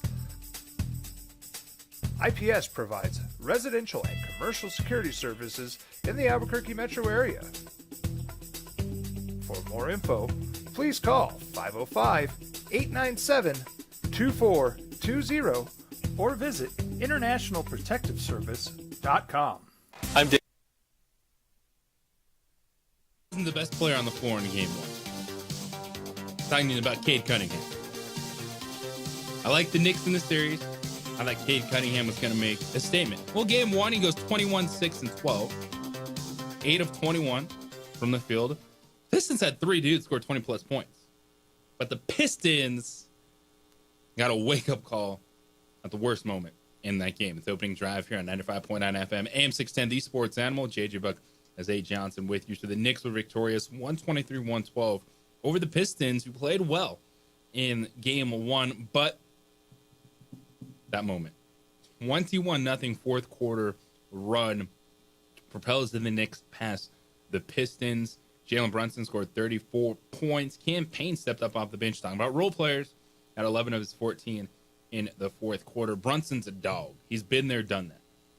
But don't doubt him. Now, I know I said I think Cade Cunningham will be the best player on the floor in that series, but the Pistons just don't have enough. Like the Knicks, if they're clicking, like they can push. Now, a 7-game series, I'm going Cleveland or Boston over them. Now, because the Knicks really struggled against those teams in the regular season. So that little 20-point run there in the fourth quarter. Just a little 21-0 run in the fourth quarter. Do you think that was more so because I know you don't think the Pistons can hang with them, but it seemed like the Pistons were dominating that game. Not maybe dominating, but they were controlling it. Yeah. Do you think that was more the Knicks like finally clicked, or do you think that was the Pistons like a lapse in focus? Yes. Both? It was so it's similar. We have this discussion. Jeff and I, we like to talk about. No, I created this meter, right? Mm-hmm. Because in sports, it's not usually one thing or the other. Like it's a little bit of both, and sometimes it's not exciting if you don't have the hot take of that team collapsed or that person sucks, right? It's but the reality of the situation is if there's a comeback, right? There's probably a little bit of a collapse. But it's kind of like, well, what level of it was it? And to your point, like, all right, to me, it was because the point in the game, I would say it was 60% comeback, 40% collapse for the Pistons at that moment because the Knicks just clicked in, went on this extended fourth quarter run. And at that point, I think you could point to, all right, well, what was the difference? It was kind of the experience. It was Jalen Brunson has been in those moments. Yeah, I think I remember seeing him check in right before that run started. Yeah, I think he had to change his shoes or something. And then Tom Thibodeau said after the game, quote, and it was actually just to put his cape on. That's what he said. So Brunson's that dude. Now, I do like Cade Cunningham. And I think he should be in the running for most improved player in the NBA when we talk about the awards that were announced, the finalists? No, because former number 1 overall pick. Like I think there's a different level of expectations for that. Yeah, Brunson knocked my high school team out of the playoffs. Yeah, Brunson He's been doing this. That dude, and we've seen it. And to me, so the question of kind of what was it? It was the Knicks just clicking in at a level that they can play at in this series versus the Pistons, and then Detroit kind of looking around going, okay, like who else is going to settle in? They had 3 dudes score 20+ points, so that was a good performance in game one. We're talking about some of the young teams like the Rockets, the 2 seed, that just fell on their face in the first half. Yeah. And fell behind to the Warriors. That was a good performance up until the run, right? I'm not breaking any news here. Yeah. But that was a really impressive performance from the Pistons. And it's funny because I'm looking now, and then, just as I remember, because I was working at the Paradise Hills office bar, and I remember I looked up at the screen and I saw Jalen Brunson coming onto the court, and the score was 98-92. And then from that point on, that is when that run starts. And then the next thing you know, from 98-92, it goes from 111 to 98. Yeah, so it's given. So there was about 9 minutes left in the fourth quarter when this run started that you're describing. So that's why I'm not necessarily going with as big of a collapse because it was overextended. It's not necessarily like Duke, right, where it was you're up 6 points, 30 seconds left. That's a much different situation versus. All right, that's a lot of basketball left in an NBA game to overcome that deficit. And so I think we saw a little bit of everything. Some of the inexperience of the Pistons. And just when the Knicks click, this is who they can be in the series. Also, if this game is on the road, I don't know if New York, I mean, give the crowd some credit too. I know that crowd was motivating them, and that definitely plays a factor. You see a run like that, more impressive if you can do it on the road. Obviously not taking anything away from what New York just did, but I think that also goes into it. You got an inexperienced Pistons team, like you said, and then you're in Madison Square Garden. Mm-hmm. I can imagine how loud it was in there. I know Spike Lee's down there. It's buzzing. Well, you look at it, the two road teams to win this weekend. The Warriors, who are actually the favorites in that series, as a 7 seed over the Houston Rockets, and the Minnesota Timberwolves. Experience. Now, we'll get into it when we come back on the other side, is a blip on the radar or a worrying trend for the Lakers, who they laid the biggest dud of the weekend. And that's talking about a team that lost by 51 points in Memphis, but that's a 1-8 matchup. You expect OKC to win. Do you expect them to beat a team by 50 in the playoffs? No. But the dud was from the Lakers. How do they bounce back? They don't take the court until tomorrow night on Tuesday. But was that just a statement from Minnesota that the Lakers can come back from? Or is all of a sudden, is this why were we overlooking the Timberwolves so much going into this series? We'll get into that next. It's the opening drive here on the Sports Animal. This report is sponsored by Rapid Radios.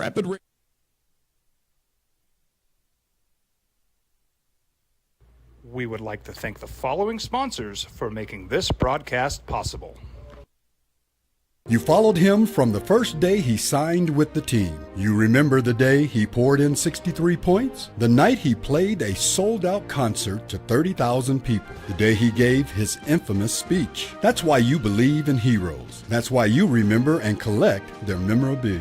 All in Autographs, where you can meet some of the greats, collect some of the greats, and share your own legacy. Visit All In Autographs, where you can celebrate the great and have your own piece of history.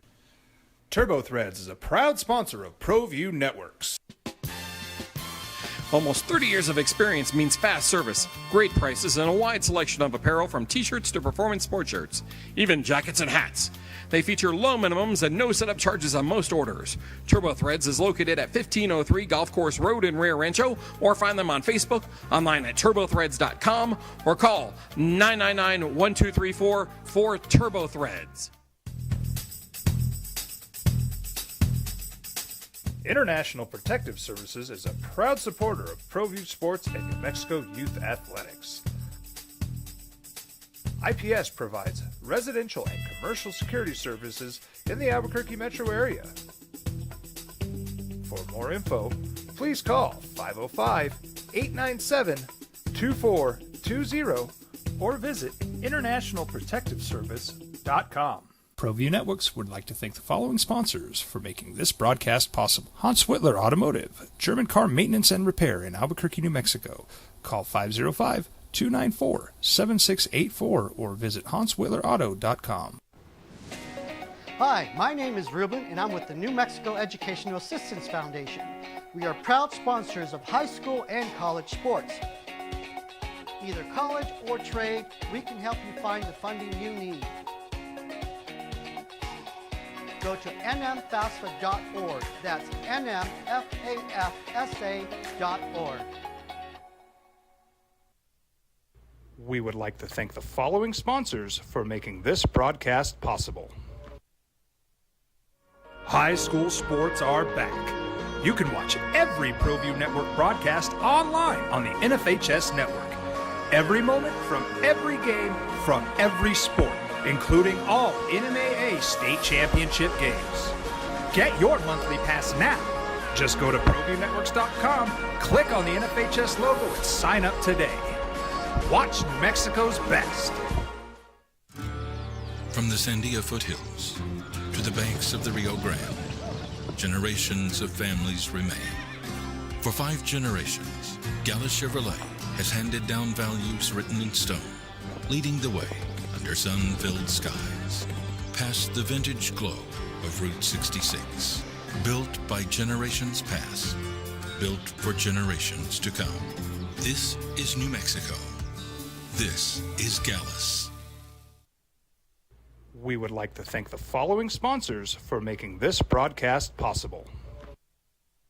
What's going on, Lobo Nation? Ja'Cory Krosky-Mir here. And I'm Devin Dampier. The Lobo football team is going through some changes, but we're here to stay. We'll put in the work on the field and in the weight room, but we'll need your help off the field. 505 Sports Venture is leading the charge in the NIL space. And you can be part of it. Shorty, she better than all my intentions. Locked in, shorty, you got my attention. See your baby, I give you the business. Touchdown and pay you a visit. I was born in New Mexico. I grew up on these streets. I got in trouble here, and I fought my way back in boot camp. I love New Mexico, especially the people. Now I'm using my training, tenacity, and energy to fight for you. I'm Adam Oki, lawyer, fighter, and New Mexican. I was a local athlete here in New Mexico, so I'm proud to support your local athletes.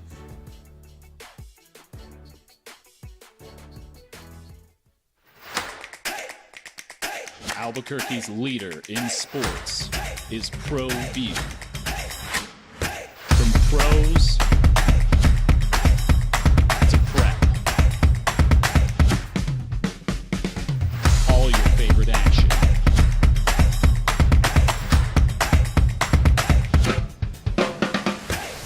All your favorite talk shows.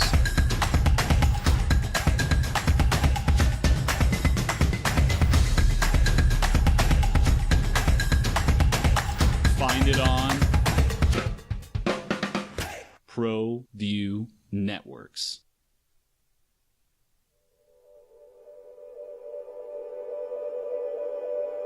We aren't all born with the same opportunities. But it's the people who care that change everything. Get ready, Sprout, get ready! My coach. My teacher. My older sisters. My grandma. My brother. My tutor. My dad and my mom. As New Mexicans, it's up to all of us to do our part. So that no child goes without love. And no family has to do it all on their own. They're all our children. Every single person is called to make a difference in the life of a child. It's up to all of us to do our part. To pull together. Pull together. Pull together. To make New Mexico the best place to be a kid.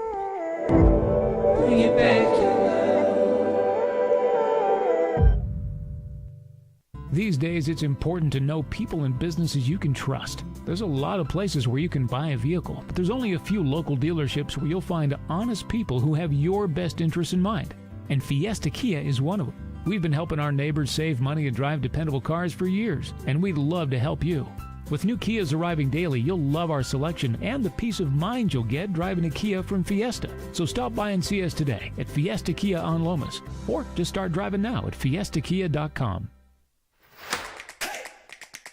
Albuquerque's leader in sports is ProView. From pros to prep, all your favorite action.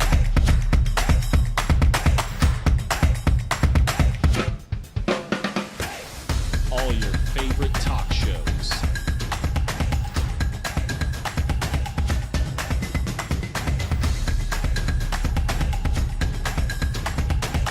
Find it on ProView Networks. We would like to thank the following sponsors for making this broadcast possible.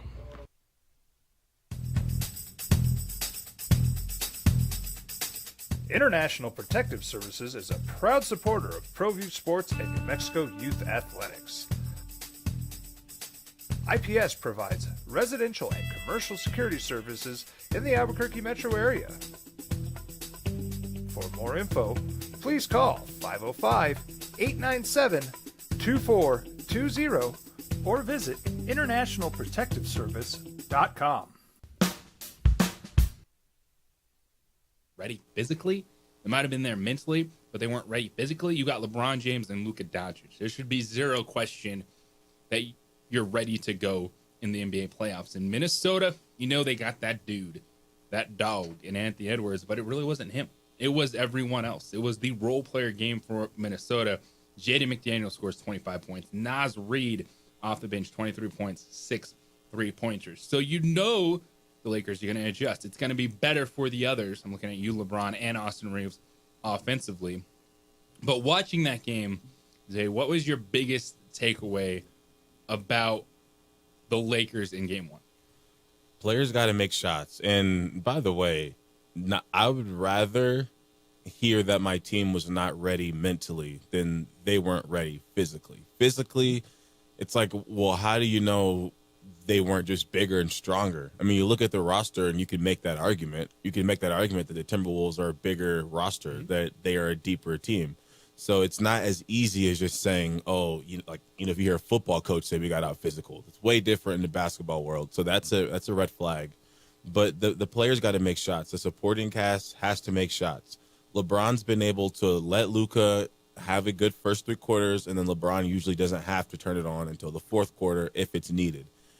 But that's because guys like Dorian Finney-Smith, Gabe Vincent, even Dalton Knecht sometimes, Austin Reeves, I'll throw him in there as well. When they're hitting shots, along with Luka, LeBron doesn't have to do much. He can just be kind of the captain. But when all those guys are missing shots, and then LeBron tries to get going and he can't hit shots, there's just not much you can do. Luka scoring 16 in the first quarter is the only reason why it wasn't ugly the entire game. And quick little comment about Ant.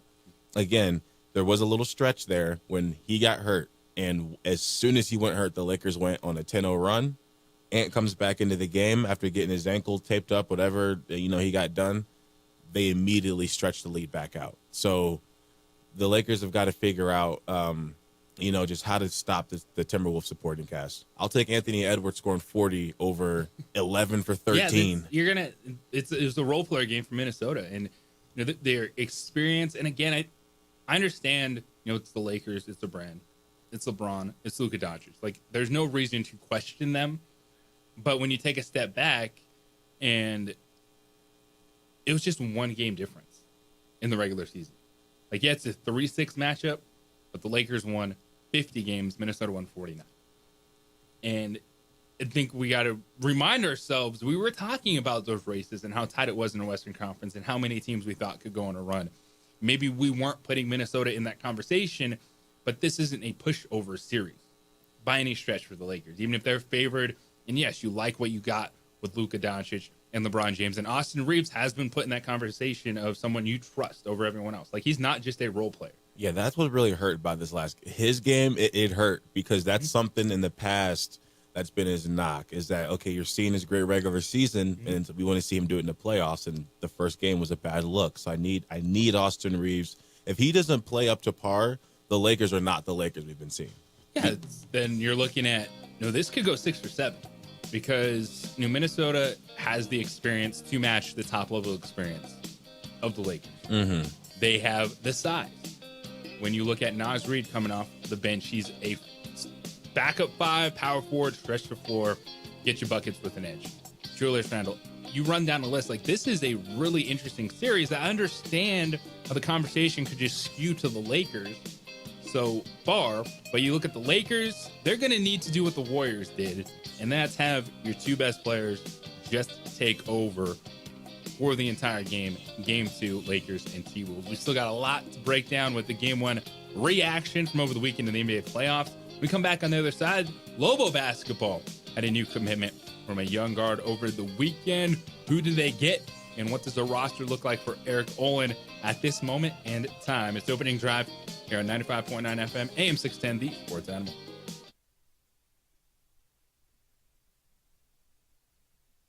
We would like to thank the following sponsors for making this broadcast possible. Hi, my name is Ruben, and I'm with the New Mexico Educational Assistance Foundation. We are proud sponsors of high school and college sports. Either college or trade, we can help you find the funding you need. Go to nmfafsa.org. That's nmfafsa.org.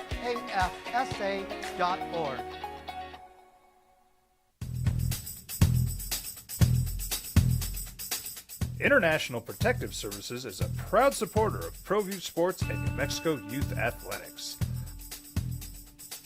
IPS provides residential and commercial security services in the Albuquerque metro area.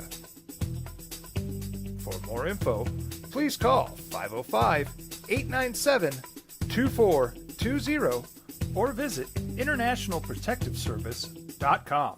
I'm a Blaze King customer, and I have been for the last 10 years. Blaze King stoves are very efficient, they're easy to maintain, and they use a lot less wood than you would typically use with a fireplace. Blaze King, that's a fire. The heat is on when it's a Blaze King wood stove, controlling heat up to 40 hours on a single load of wood with a built-in thermostat. See for yourself at either Blaze King showroom, Albuquerque and Santa Fe. Blaze King, and now that's a fire. From the Sandia foothills to the banks of the Rio Grande, generations of families remain. For 5 generations, Gallus Chevrolet has handed down values written in stone, leading the way under sun-filled skies, past the vintage glow of Route 66. Built by generations past, built for generations to come. This is New Mexico. This is Gallus. Hi, my name is Daniel Chavez, and this is my business partner, David Chavez. We are the owners of Indeed Safety. Indeed Safety is a local safety consulting company helping our clients with their safety needs for their projects. One of the things we pride ourselves as a construction safety company is helping our men and women in construction get home safe every day to their families. Indeed Safety is a proud supporter of ProView Network.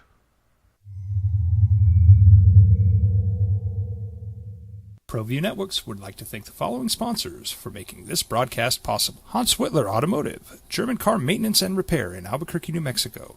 Call 505-294-7684 or visit hanswhitlerauto.com.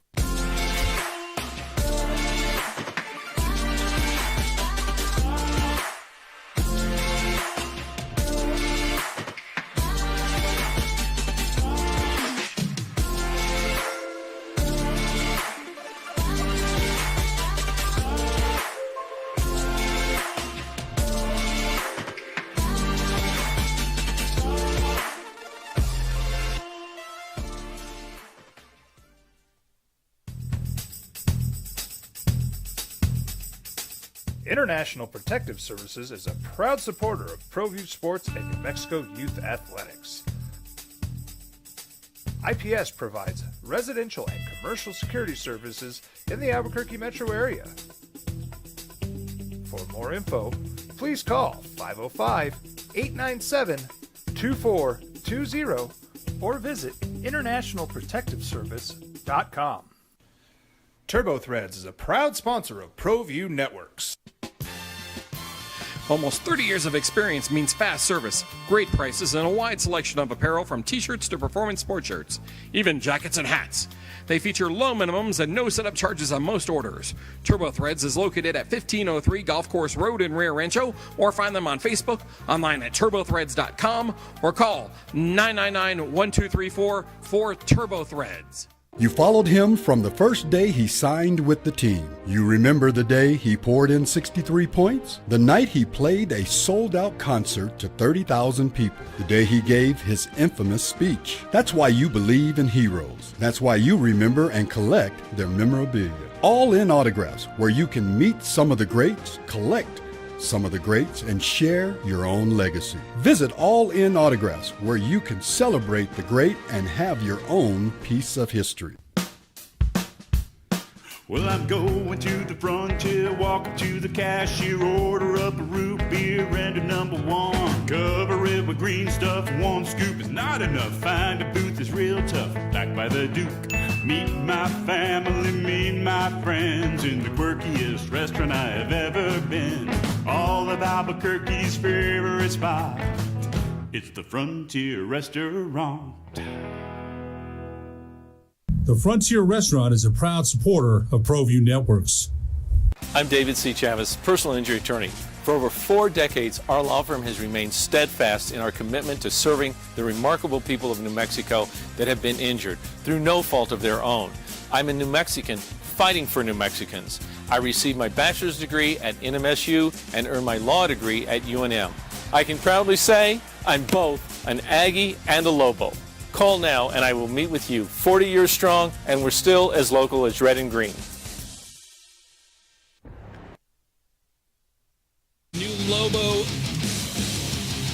giving flashbacks to some Lobo fans. Who is it? There's an underdog mentality with this group next season for Eric Olin. First year head coach for Lobo men's basketball. He's putting the roster together. I know people don't like to be patient. You get worried. You have questions. Well, can this guy recruit at this level? Can he get players that can compete in the Mountain West Conference? What's the roster going to look like? Well, we'll find out still in a couple weeks, maybe in a couple months with the transfer portal. But we have the foundation. We have the base for Lobo basketball and Eric Olin. And what do you think about it, Lobo fan? It's JJ Buck, Zay Johnson with you this morning. Adrian holding it down on ProView Networks. You can watch the show there, streaming online, Xfinity Channel 26, and you can be involved. 505-246-0610 is the hotline and text line for you to interact with the sports animal. So I heard the buzz Friday out at the spring game that there was something coming, that Lobo fans would be happy.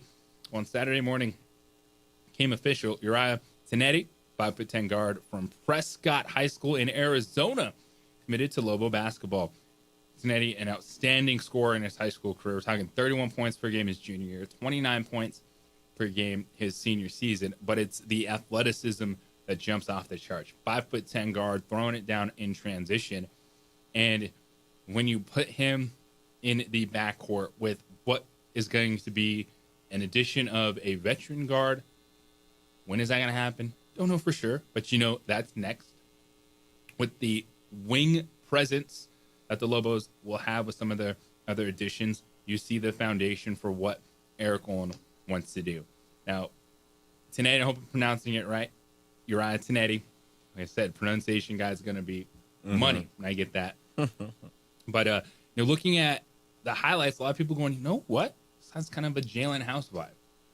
Now, that definitely has a different level of explosiveness, but you see the effort and the athleticism from the 5'10" guard. By the way, he also played quarterback in high school, so has kind of working on that decision making. Okay, threw for 21 touchdowns, rushed for 15, accounted for more than 3,000 yards. So not too bad. Sorry. Sheesh. It also means he's physical. Yeah, so he's got the athleticism, the explosiveness that you love from any athlete. But I know you see a little highlight reel, and what jumps off is you have a 5'10" guard in a game like 360 dunk in transition, and it wasn't like he just made it. You know what I mean? Like, it was okay. Like, that was good the entire way type of deal. Because, some dunks, you kind of just barely get there, and you see that from players. Like, there was no doubt about it. Like, the dude's got the ups. You look at all the numbers, and you say, okay, well, then how does he fit in? Well, he fits in very well with kind of the explosiveness that you're seeing from Eric Olin, whether it's Kevin Patton. We discussed him last week with the Patton brothers transferring from USC. You have the 6'4" guard who walked on last year, took a redshirt year with USC. Then Kevin Patton played about 8 minutes per game, 27 appearances at USC after being an all-conference freshman at San Diego. Patton, a 6'8" forward. You see his highlights. He's doing the same thing, right? He's jumping out of the gym. He's explosive. He's attacking the rim.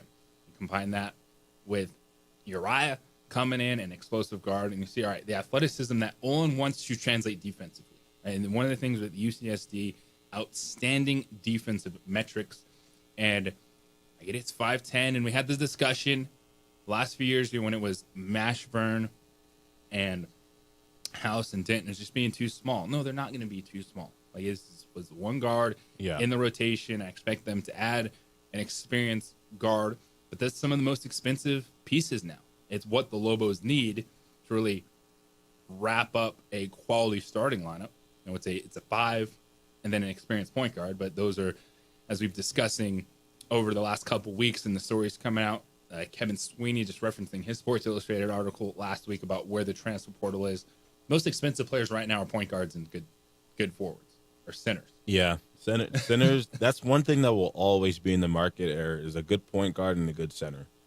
And so the negotiations are ongoing. Eric Olin is still putting this team together. So how do you feel about what we've seen so far from Antonio Chol, who's the highlight of the class to this point, the 6'9", versatile forward, inside-out player.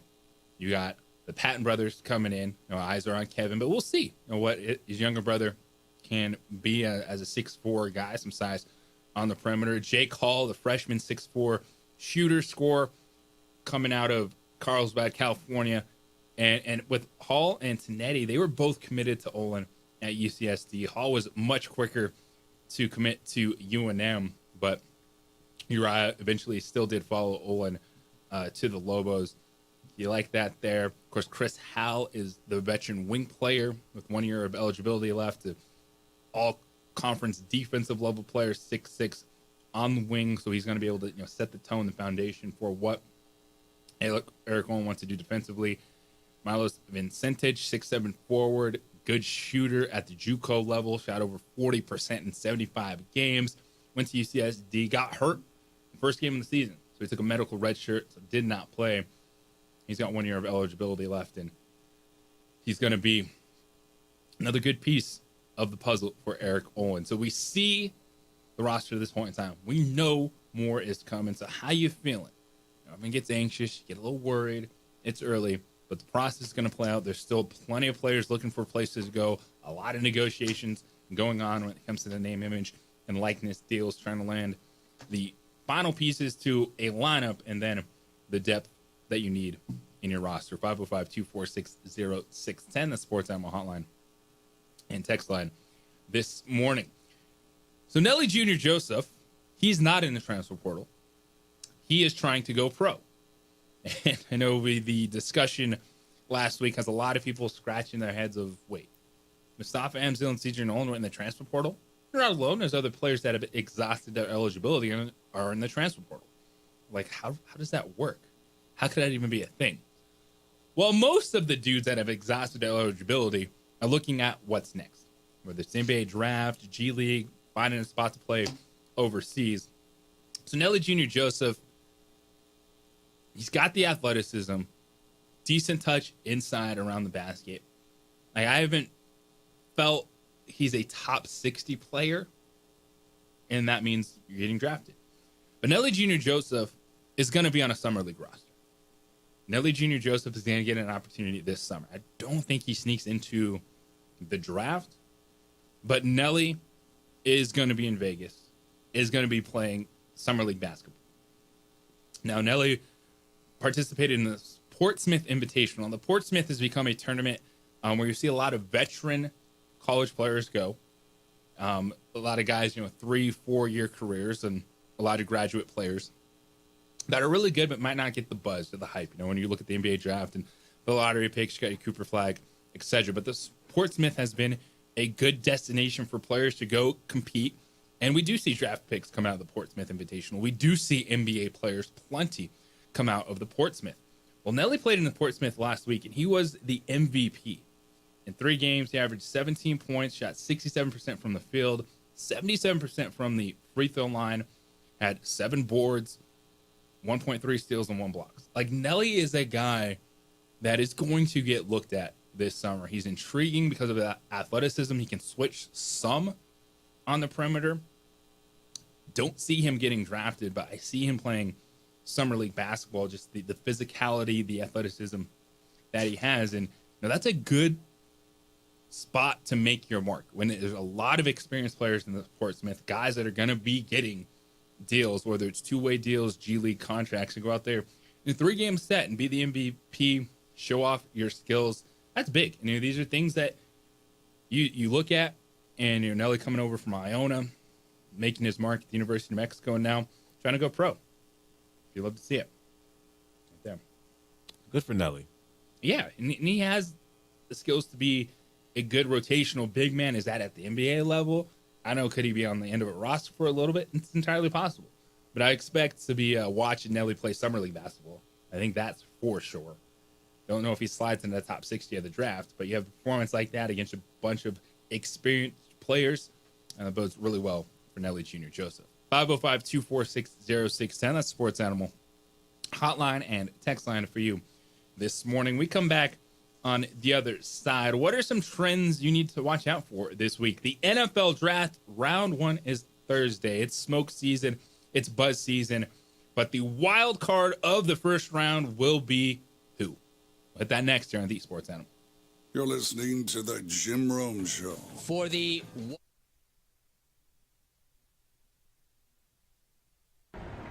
I might not be in the cage as much anymore. Just like riding a bicycle, I can pick up the fight from where I left off. I'm not some slick-haired outsider posing with borrowed gloves. I grew up here. New Mexico is in my blood. I'm a New Mexican fighting for other New Mexicans. I'm Adam Oki. I'll be your champion in the courtroom. We would like to thank the following sponsors for making this broadcast possible.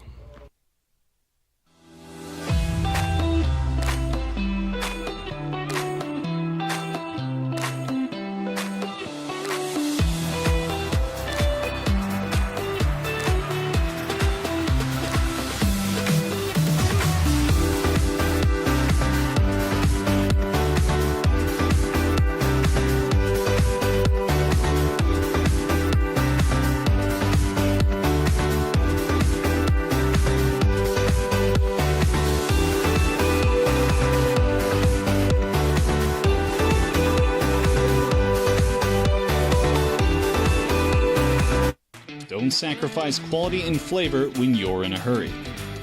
Golden Pride offers ribs, fried chicken, red and green chili breakfast burritos, and Frontier Sweet Rolls. 4 great locations, or visit us online at goldenprideabq.com. Golden Pride Barbecue Chicken and Ribs are proud supporters of ProView Sports.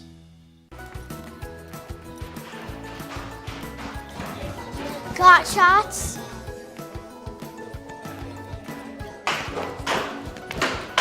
Got shots? Got shots? During Got Shots, participating providers open their doors for any child who presents for immunizations, regardless of whether they are a patient or whether they have insurance.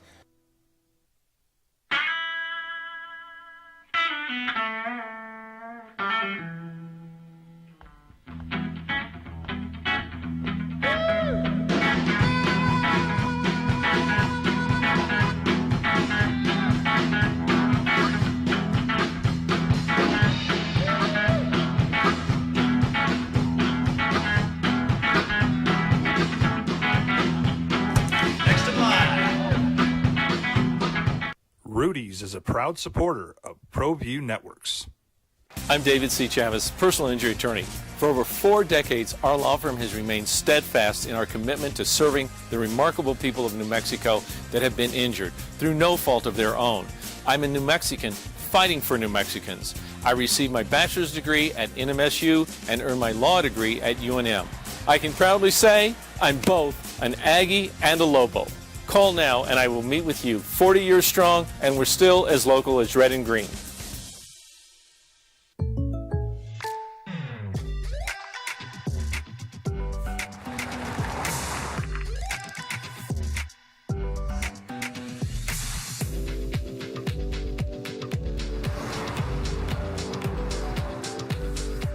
For your surprisingly great rates, contact your local State Farm agent today.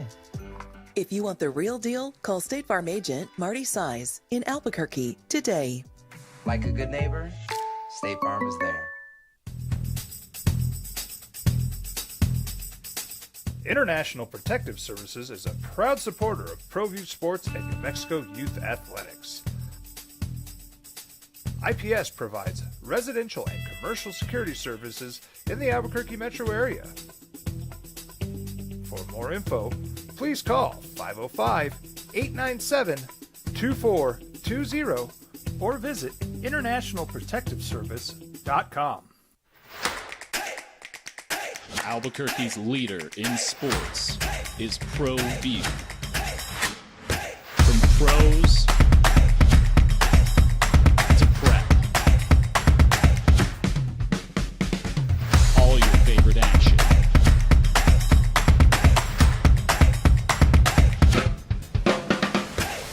All your favorite talk shows.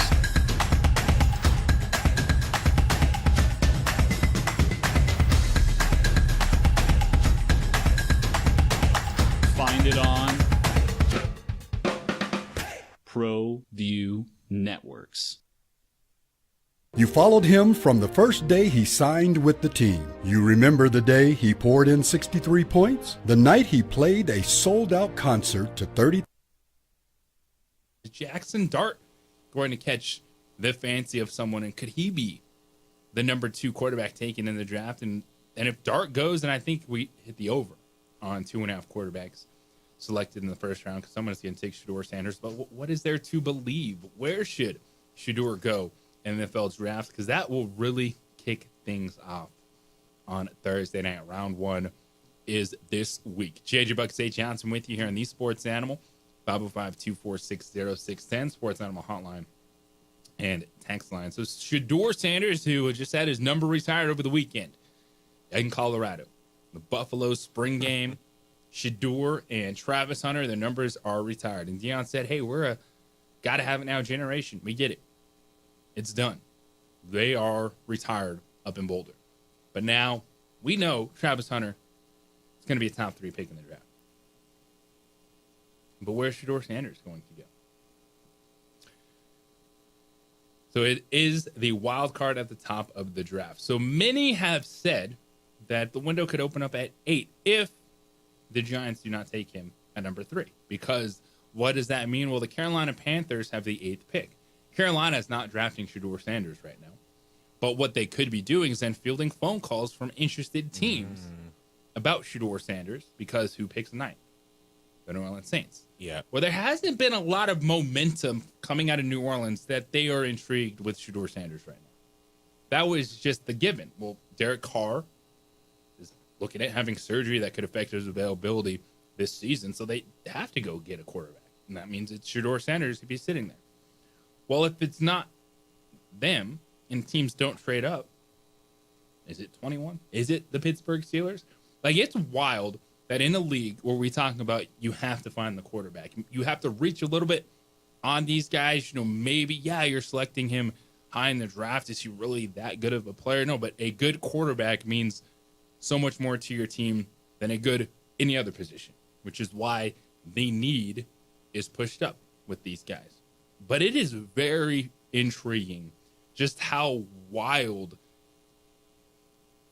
of a gap there is for Shedeur Sanders. Like, someone we could say, oh, he could go number 3 to New York Giants or 21 to the Pittsburgh Steelers. What would be your honest, real-time reaction if Dallas took him at 12? If Dallas took him at 12, it would just solidify that Jerry Jones has no idea what he wants to do with that franchise. Oh, my gosh, that would be insane. Yeah, with Dak's no trade clause, that's not happening. But I just think that'd be hilarious. Because remember, he wanted to take Manziel some years ago. They talked him out of it. He could have wanted him to take him all he wanted. That was long ago. And you know what? Their first-round picks haven't been bad. They haven't, but they've slipped up a little bit. But I don't want to make it a whole Cowboys thing. But, of course you do. Okay. Where should Shedeur go? Without a doubt, New Orleans. I think it's New Orleans. For multiple Even over the reasons. Giants? Yes, because of what the Giants have recently done at quarterback spot. I don't know what type of Saints in at quarterback. Exactly. I don't think they've done enough though. I think the Saints haven't done anything to make me feel that they just for sure won't take him. But the Giants, I mean, you got two guys. Saying the offseason acquisitions, that's what you're referring to, like with Russell Wilson being signed. Yeah, and then Jameis Winston. The Jameis Winston signing is one thing, right? But then you add Russell Wilson. Yeah. And okay. It's like there's two guys that could start. Yeah. Like you got two guys that could start now, so there'd be no point for the Giants. But the Saints, I think, number one, I think the organization, I think it's a good organization. I think he fits in with the Saints fans, the culture of New Orleans. He's very flashy. He wants to have his own swagger. I think that's a New Orleans thing to the T. So I think that he'd be able to really be his authentic self. Same with New York, but again, like we just said, with Russ and Winston being there, there's no point. It doesn't take him off the table because you're not committed long-term to either of those guys. Mm-hmm. But it was an interesting move. If you knew you could get Shedeur Sanders, why do you have Russell Wilson? Exactly. It's like a little bit of a Falcons move. You look like the Falcons last year. And true. And I think that's a great point where we have to remember the Falcons gave Kirk Cousins $90 million guaranteed.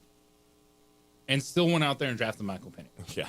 So having Russell Wilson and Jameis Winston on your roster does not take you out of the opportunity of drafting Shedeur Sanders. And that decision's aging pretty well right now. If we really look at it, the whole getting Penix, even though Kirk was there, it's in hindsight, it's 2020. Great choice. So by no means is having those guys on short-term, cheap quarterback deals take the Giants out of this Shedeur Sanders conversation. But the Giants and Saints are the needy teams for quarterback right there. And that's where you look at, okay, who else would need Shedeur Sanders? Well, Pittsburgh is interested. He was one of their top 30 visits. But are the Steelers going to want to make that move and try to trade for 8 to get Shedeur Sanders? Or could they be sneaky with Jackson Dart? Mm-hmm.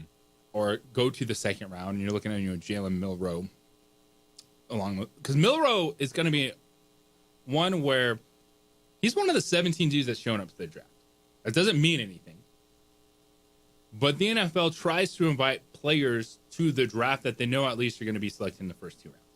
Yeah. So it feels like Milroe is going second round. Quarterback from Alabama.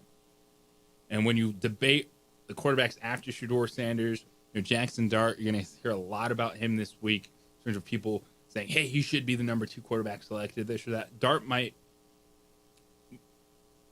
when you compare him to Shedeur Sanders, like it's pretty favorable. Just in the college stats, the athleticism is comparable.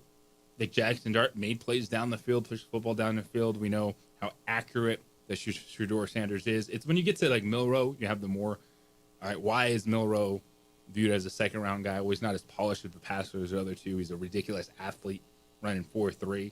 So schematically, you're going to have to tailor things a little bit more to that, as opposed to just kind of thinking that you got your classic passer in Dart or Sanders that you can put in to your offense. Yeah, I think I got a very, very, maybe too good of a memory, and I'm reluctant to forget things. Like with Travis Hunter, we were talking the other day, and I brought up the Stanford receiver, Elick Ayomanor. I think that's what his name is. But then now when I think of Jalen Milroe, I remember just some spurts during the Alabama season where I'm like, there's no way this guy could go be a good NFL quarterback after what I just saw. Now, I know you can improve, you can get better, but it's not too often you see guys make that turn that Lamar made. Like, it's more often not that they are not able to adjust their game like that. Whereas Lamar, I mean, he still is Lamar on his feet, but he's really he's polished his passing better than anybody expected. Yeah, Lamar, I think, if you go to, gosh darn it, the Colts guy coming out saying, he should have. Richardson? No, I'm not, of course, the former Colts front office personnel guy. Napoleon? No, it's not Napoleon. I'm blanking on the name, but, he was one of the talking heads ahead of the NFL draft, and, he was so adamant that, Lamar Jackson had to switch to wide receiver. No, right? It's not Mel Kiper or Todd McShay. No, right? It was his former Colts executive. Okay. I'm blanking on the name, but he was one of the ones that he was doing all the shows, this or that, and he's like, "Oh, Lamar Jackson can't play quarterback in this league. He has to switch to wide receiver." Irsay? No, not the owner. It was a front office. Okay. I'm not going to make your head hurt. I think he was, but he was there, and Peyton Manning was there, right? So he had this classic like, "This is quarterback. This is how you win in the league." Yeah, Peyton Manning, Tom Brady feel to it, and so you kind of went off with this, and I think people didn't realize that Lamar Jackson's passing was pretty good. It was. Yeah, it needed work, but he wasn't just a runner that got by. Yes. And then you see it. And there's a reason, to your point, of why we're talking about Jalen Milroe outside of that, because he needs to polish up the passing. But I think what we've noticed in the NFL is, yes, you have to win from the pocket. You have to push the football downfield. But having athleticism does not hurt, for sure. Does not hurt. It definitely helps. And I think teams are willing to take quarterbacks like that, willing to work with it, because you've seen enough to where you think, all right, there's something there with Milroe. Is he going to be a franchise guy? Who knows? But if Jalen Milroe is like a number 2 you're developing, I think that's why he could go. He's going to go off the board in the second round. He could get there, and I think along with polishing the passing game, the biggest thing with guys like Lamar that he did a great job at recently, it actually took him some years, and Jalen Milroe will have to learn as well, and same with Richardson. And all dual threat quarterbacks is you need to become really, really in tune with your physical ability, how good you can actually escape, and when you need to use your athleticism. Don't just start running around before you need to. Don't run when you don't need to. And don't forget, in this conversation, where did Jalen Hurts go? Yeah. Second round. Philadelphia Eagles. Super Bowl champion quarterback. 505-246-0610. Marty, you're on the opening drive. What's going on, Marty? Hey, guys. Don't you guys feel kind of like the draft starts with the Browns? Because I don't really know who they're going to take. And they're a wild card, in my opinion. That's a good point. They've got a lot of options. Yeah. I just don't know. I mean, they obviously need a quarterback, like a lot of teams do, but certainly, they can go Travis Hunter, they can go Abdul Carter, they can go a lot of ways. I think that's where it starts. I'm pretty sure Cam Ward's going to the Titans, and then it goes from there, right? Yeah, I think the Saints, the Saints, too, they're in a position where there's a lot of options there. I think Shedeur drops, in my opinion. I think he gets picked up somewhere in the 20s. Ooh. Yeah, I think that's the story on him. I don't know. I think a little bit of Aaron Rodgers fable to him, maybe. You guys remember the Aaron Rodgers draft saga? I think Shedeur has a little bit of that going on. But I think the question is the Browns, because if they go Travis Hunter, and then that changes the Giants, which I think the Giants, personally, I think they are the team that's looking at Travis Hunter. But if the Browns swoop them up, and then the draft gets really intriguing. Yeah, I think the Giants have to go. The Giants would have to go Abdul Carter, I think, in that situation, because look at the quarterbacks in the NFC East right now. We just saw both teams in the NFC Championship game, and both teams are led by their quarterback. You get Saquon, but Jalen Hurts, Jaden Daniels, and Dak. That's just if I'm the Giants. Yeah, what's tough with the Giants not getting they bombed the Daniel Jones draft, so bad that maybe they still have that bitter taste in their mouth, and I don't know. They may just wait because the Giants head coach, if he brings in a rookie and they don't have success, for sure he'll be gone. So he's going to sort of play his cards with the veteran quarterback and see where that goes. I just don't see them getting a quarterback, but I think like I said, I think the intriguing pick for me is going to be the Browns, and then after that, it's kind of like a shakeup after that, because a lot of those teams. And then the other question is for sure the Raiders going to get Genty? Are they for sure? To me, I would get a quarterback as well. Geno Smith, I know they invested on. Is Geno Smith really that good? I don't know. I think he's a 10-win quarterback at most, but I don't. Marty, appreciate the phone call, and that's the question we're talking about. Just because you have a quote-unquote veteran quarterback doesn't take you out of the running of drafting one of these guys. And the Raiders situation is similar to the Falcons, right? We just talked about that. Now, they didn't guarantee $90 million, but they are paying Geno Smith $30 million this year. They gave him a 2-year contract extension on top of that. They know he's not the future for 10 years, but they want to be competitive right now. And you bring in Pete Carroll, and you trade for Geno Smith, give him that extension. I understand that means nothing, but you have to think about, why are they operating this way? And we'll get into that more on the other side. Take this break about the decisions that teams that need quarterback made with veteran quarterbacks and how that affects the draft coming up Thursday, first round. It's the opening drive here on The Sports Animal. Dirty Boys present Phil and Olds. Albuquerque's only golf show is on. 1,000 people the day he gave his infamous. We would like to thank the following sponsors for making this broadcast possible.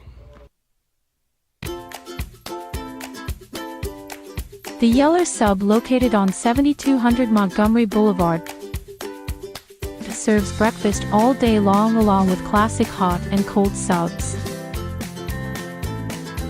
Don't forget about our shakes, malts and floats made with your favorite Bluebell ice cream. 45 years and still going strong. Come on down to the Yeller Sub, official sandwich of ProView Networks. From the Sandia foothills to the banks of the Rio Grande, generations of families remain. For 5 generations, Gallus Chevrolet has handed down values written in stone, leading the way under sun-filled skies, past the vintage glow of Route 66. Built by generations past, built for generations to come. This is New Mexico. This is Gallus. I might not be in the cage as much anymore. Just like riding a bicycle, I can pick up the fight from where I left off. I'm not some slick-haired outsider posing with borrowed gloves. I grew up here. New Mexico is in my blood. I'm a New Mexican fighting for other New Mexicans. I'm Adam Oki. I'll be your champion in the courtroom. Well, I'm going to the frontier, walking to the cashier, order up a root beer and a number 1. Cover it with green stuff, 1 scoop is not enough. Find a booth is real tough, back by the Duke. Meet my family, meet my friends in the quirkiest restaurant I have ever been. All of Albuquerque's favorite spot, it's the Frontier Restaurant. The Frontier Restaurant is a proud supporter of ProView Networks. Hi, my name is Daniel Chavez, and this is my business partner, David Chavez. We are the owners of Indeed Safety. Indeed Safety is a local safety consulting company helping our clients with their safety needs for their projects. One of the things we pride ourselves as a construction safety company is helping our men and women in construction. Head to the NFL draft Thursday night, first round. Shedeur Sanders, where does he go? Is it similar to Aaron Rodgers, where he just sat there and he slid down in the 20s? The year that Alex Smith went number 1 overall, the San Francisco 49ers. Teams need a quarterback, but does that need line up with just how good they think these guys are in this draft class after Cam Ward, where he's going number 1 in the Tennessee Titans? I think that's a pretty big guarantee. Not 100%, but 99.9% Cam Ward to the Titans. And so after that, the question is, does the draft start with Cleveland? Oh, I think the only shakeup, it's the wild card, is if they take a quarterback. Like, to me, Cleveland and New York, if you believe everyone that talks about the draft, right? This is, most people say, all right, it's Travis Hunter and Abdul Carter are above the rest. Well, then that should be your top 3 picks. Mm-hmm. It's going to be Cam Ward, best quarterback in this draft to a team that needs a quarterback. All right. And then you just take who the other one doesn't take. Like, I don't think there's that much wild card or intrigue with Cleveland. I think it's Cam Ward, not Cam Ward, Abdul Carter or Travis Hunter. Yeah. And then the Giants pick from there. Yep. And then same with the Giants, whichever one they don't take, they take the next one. And then after that is when you start getting into the Will Campbells and the other stuff.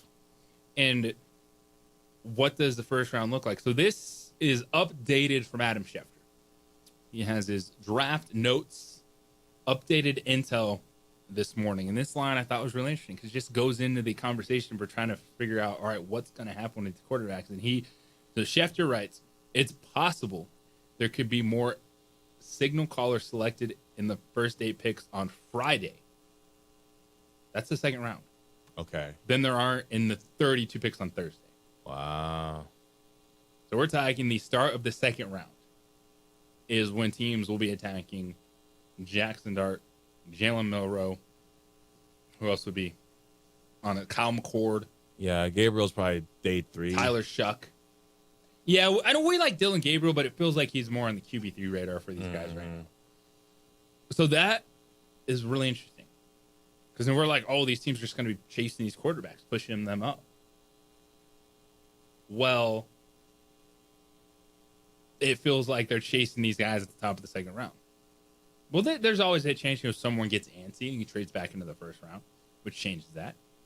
But that's just the initial feeling early in the week, is at the top of the second round is where these teams feel the value is there for the developmental quarterback. Yeah, and you only really hear this about running backs. Oh, it's a deep draft. I don't think people realize how deep of a draft it is for quarterbacks as well. So for the Browns, it's like, yeah, you guys need a quarterback. You you don't have to go get a quarterback with your first pick. I mean, look at what happened last year. For the teams that need a quarterback, like last year was legit at the top. Yeah. This year more is hope something can happen. Well, yeah, but I feel like for the Browns this time around, it's like, look, you can take a Travis Hunter and then get your quarterback in the second or third round and then have maybe even better results than if you were to go get whatever, say they were to take a Shedeur or the quarterback they wanted with that second pick of the draft. You don't know which receiver will be there in the second half. So you're going to get possibly the best receiver, and then with quarterback, you never know what could happen. Like, look at Bo Nix. Go get a guy that's a veteran. Well, Bo Nix was also the 12th overall pick. Yes. So that last year's draft was just so wild with the potential at the top. With those guys actually working, right? We saw Jaden Daniels, Bo Nix play. J.J. McCarthy haven't even played yet, but he looks like he's going to get the opportunity to be the starting quarterback for the Vikings. Drake May, people will still feel like there's something there. Mike Vrabel coming in to take over. I guess. But you bring up an interesting point, like maybe, and it's why the conversation with quarterback is, does Shedeur slide? And then do these teams get antsy at the second round where they like these guys, but not first round pick like, which is fair. Yeah, I think it's very fair. You look at the draft board. It's still, your quarterback's very important, but he's not so important that you don't need to make sure he can get help. So you can always push back, and you never know what trades are going to happen. That's the hardest thing to pick. It's hard to pick a mock draft of exactly what's going to happen, but you also never know. Everyone wants to trade down, but that's not going to be the case because who's worth it to go get? It's not the quarterbacks right now. There's so much on Shedeur sliding that I don't see a team making a huge jump to get him. I think it's a wait and see approach with Shedeur. If he goes 3, wow, okay. He goes 6, as Marty brought up. Yeah, that's not impossible. With Pete Carroll, maybe they say, all right, this year we want to try to be successful. Maybe try to get in the wild card race with Geno Smith, kind of resetting things offensively. Pete Carroll coming in. You don't bring Pete Carroll in to then think, oh, we're playing a long game with a young quarterback. But so I understand why they traded for Geno. Does that take them out of the Shedeur Sanders market? No. Yeah, because there's, by the way, an update on the Geno Smith contract. Yeah, they acquired him. It's like $30 million this year, gave him a 2-year extension, but no guaranteed money after next year on Geno's contract. Okay. I feel like with Pete Carroll being there, I think he's gonna. I can't see him having Marshawn during his successful years, and then him just pass on Genty. Now I know some drafts have got the Jaguars taking him, but I know we're talking about the quarterback being, the wild card. Just Shedeur, like he goes number 3. Is there a trigger? Does that put Jackson Dart into the first round? Mm-hmm. Yeah, that's there. All of a sudden, to your point, we've kind of settled in of like looking at the Raiders in that relationship, as you just said. Pete Carroll, the run game, what we saw with Marshawn Lynch in Seattle. That that would be where Ashton Genty is going to go. There's been a lot of buzz this morning. I'm looking at the Twitter, people talking about Ashton Genty to the Jaguars. Mm-hmm.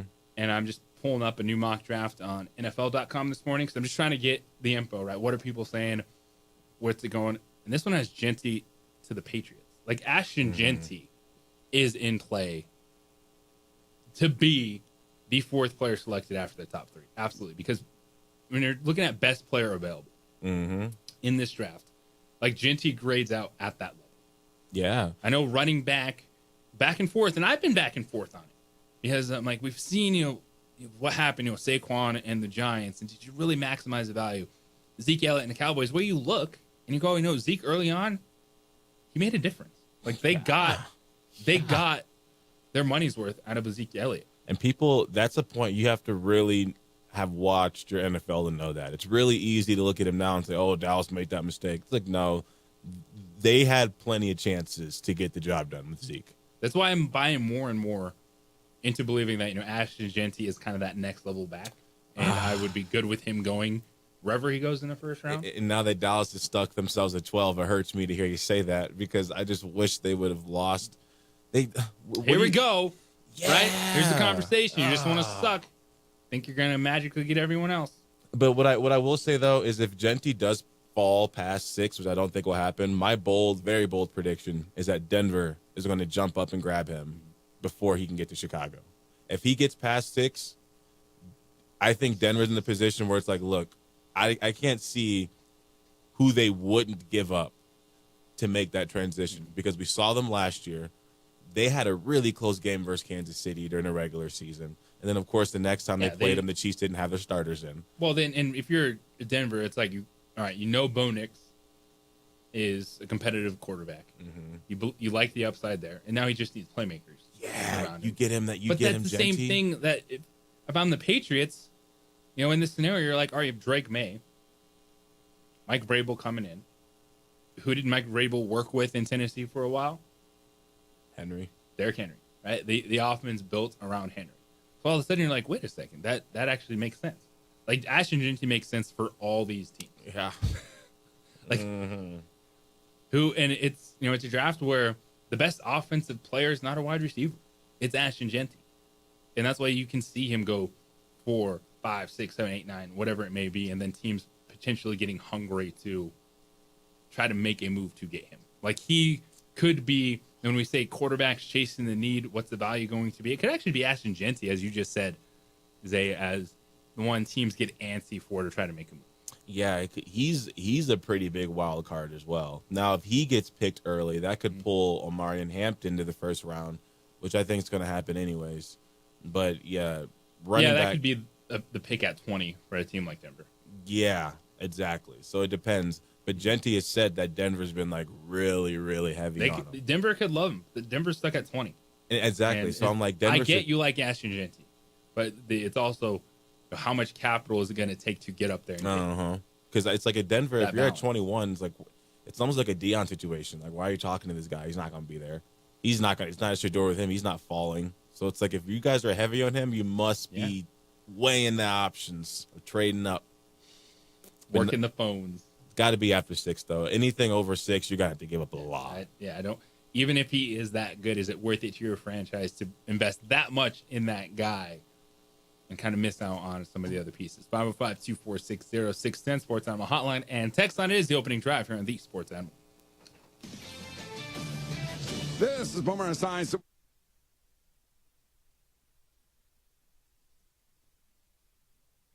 We would like to thank the following sponsors for making this broadcast possible.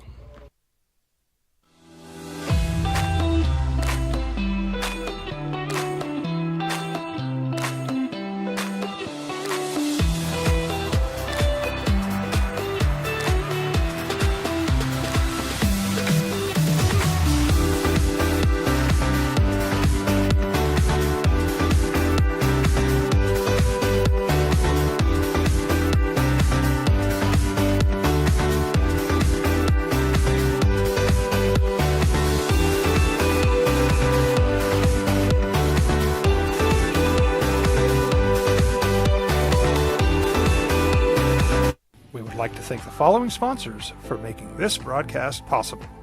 For over 20 years, Evergard Roofing and Solar has been committed to customer service. Locally owned and operated, Evergard offers both commercial and residential roofing and solar services. For more info, please call 505-821-9543. Evergard Roofing and Solar are proud supporters of ProView Sports Network and New Mexico Youth Athletics.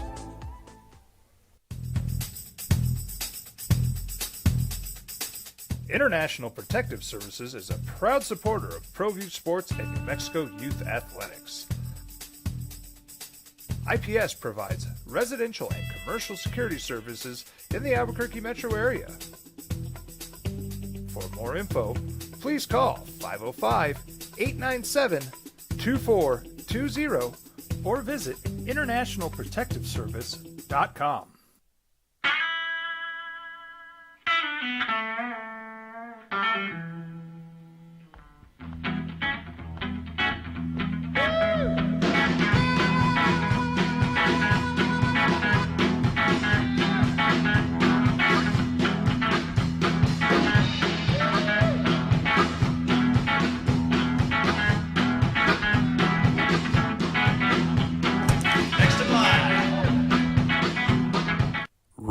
is a proud supporter of ProView Networks.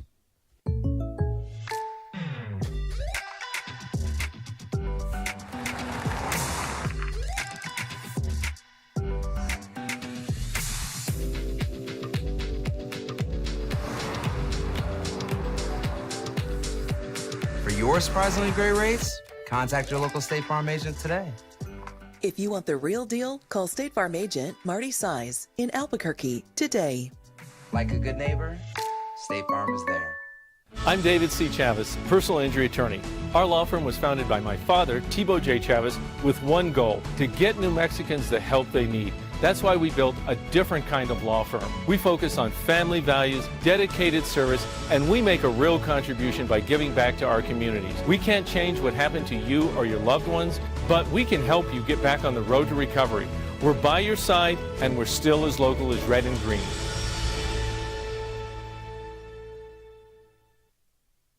We would like to thank the following sponsors for making this broadcast possible. Hi, my name is Ruben, and I'm with the New Mexico Educational Assistance Foundation. We are proud sponsors of high school and college sports. Either college or trade, we can help you find the funding you need. Go to nmfafsa.org. That's nmfafsa.org.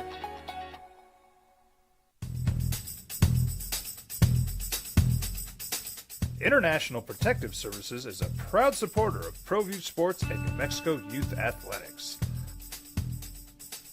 IPS provides residential and commercial security services in the Albuquerque metro area. For more info, please call 505-897-2420 or visit internationalprotectiveservice.com. I'm a Blaze King customer, and I have been for the last 10 years. Blaze King stoves are very efficient, they're easy to maintain, and they use a lot less wood than you would typically use with a fireplace. Blaze King, that's a fire. The heat is on when it's a Blaze King wood stove, controlling heat up to 40 hours on a single load of wood with a built-in thermostat. See for yourself at either Blaze King showroom, Albuquerque and Santa Fe. Blaze King, and now that's a fire. From the Sandia foothills to the banks of the Rio Grande, generations of families remain. For 5 generations, Gallus Chevrolet has handed down values written in stone, leading the way under sun-filled skies, past the vintage glow of Route 66. Built by generations past, built for generations to come. This is New Mexico. This is Gallus. Hi, my name is Daniel Chavez, and this is my business partner, David Chavez. We are the owners of Indeed Safety. Indeed Safety is a local safety consulting company helping our clients with their safety needs.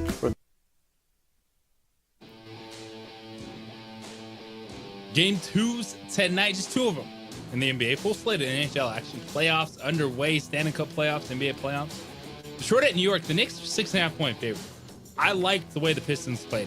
Now, yes, they fell on their face in the fourth quarter. The New York Knicks went on a 21-0 run to win that game. Jalen Brunson is that dude.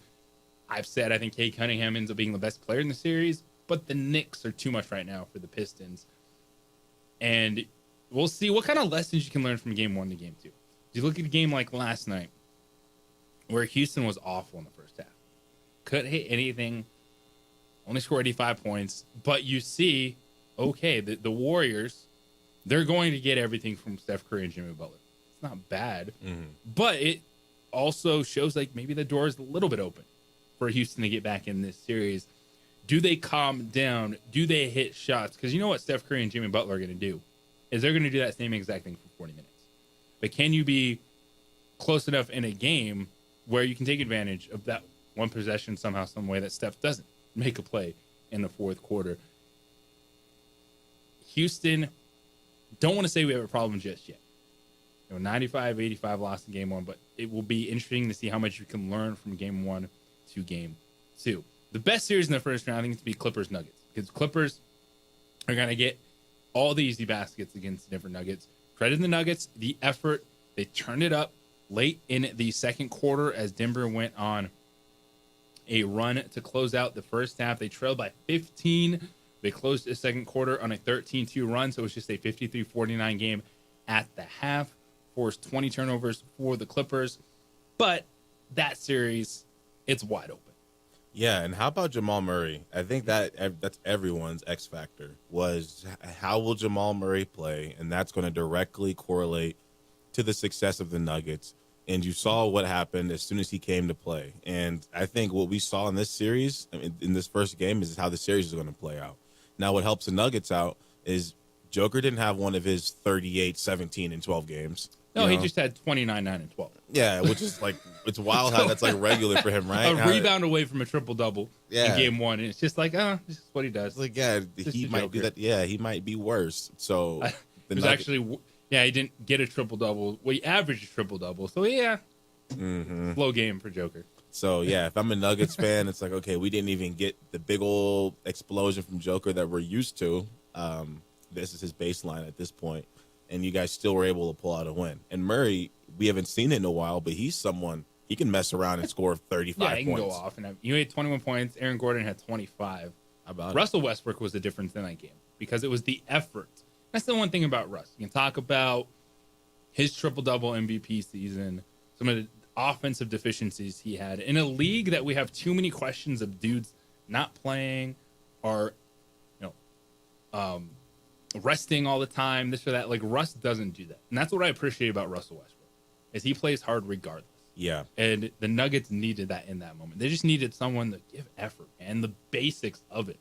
Just play hard. Because the Nuggets are the worst defensive team left in the playoffs. And that's why they're probably not going to go far. Even with Nikola Jokic on the roster, MVP finalists, they just have Swiss cheese deficiencies on that side of the basketball. Like, everything was so easy for James Harden. 32 points in that game. Kawhi had 22. Zubac had 21 and 13. Like, so this is a back and forth series. I think it's going to be a lot of fun. But the effort, man, from Russell Westbrook, like, I appreciate it. And it's crazy that we have to have that conversation at times. Like, we're talking about pro athletes and just like effort and playing hard. But yeah, that's what the Nuggets needed. And you have the full Russell Westbrook experience. Talking about hitting a go-ahead three-point shot with under a minute to go in the fourth quarter. Now Harden comes down, hits a floater in the lane, ties the game. And then on the final possession, the ball ends up in Russ's hands. He doesn't even get a shot up. So it's a lost possession at the end of the fourth quarter. But then in overtime, he forces a turnover in a one-possession game off the inbounds with 9.6 seconds left in OT. Nuggets go down, hit the free throws. It was a shot at the buzzer in a 5-point game, which made it a 2-point game. So you had the full Russell Westbrook experience. And you mentioned Zubac earlier. Maybe we can get in this tomorrow because I know we're about to, we're pushing up on the biggest break here. These finalist awards came out, like the player finalists for most improved and coach of the year. I disagree with so much. So many people were just left off the finalist list. Yeah, I agree with that. We'll get into that tomorrow because Kenny Thomas is also going to join us in studio. The Lobo legend, NBA veteran, get his thoughts on the beginnings of the playoffs and the postseason awards. Adrian, appreciate you holding it down on ProView Network. Say thanks, my man. We'll continue it. Have a big week right here on the opening drive with all the stuff that is going on. Got Colin Cowherd coming up next. Jim Rome Show follows that. Tuning on with you at 4 o'clock. We are back with you tomorrow morning at 7 a.m., everybody. Metal world, peace, and love. Have a great day.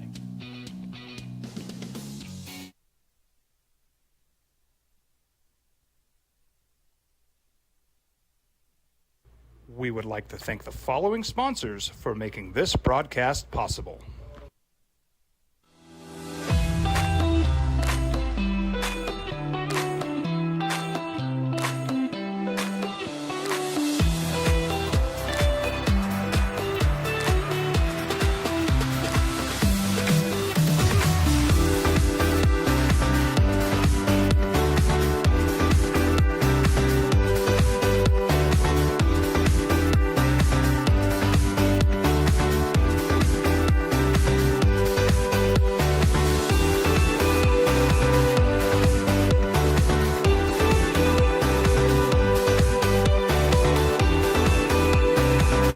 Don't sacrifice quality and flavor when you're in a hurry. Golden Pride offers ribs, fried chicken, red and green chili breakfast burritos, and Frontier sweet rolls. 4 great locations, or visit us online at goldenprideabq.com. Golden Pride Barbecue Chicken and Ribs are proud supporters of ProView Sports.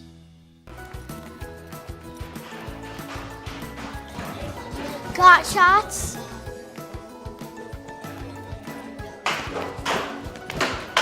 Got shots? Got shots? During Got Shots, participating providers open their doors for any child who presents for immunizations, regardless of whether they are a patient or whether they have insurance.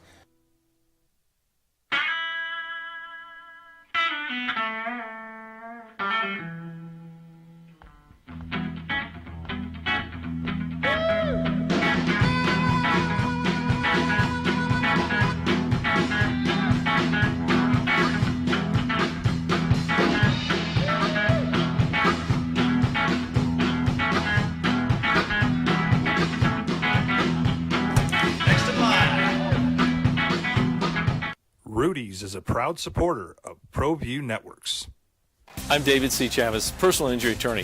For over 4 decades, our law firm has remained steadfast in our commitment to serving the remarkable people of New Mexico that have been injured through no fault of their own. I'm a New Mexican fighting for New Mexicans. I received my bachelor's degree at NMSU and earned my law degree at UNM. I can proudly say I'm both an Aggie and a Lobo.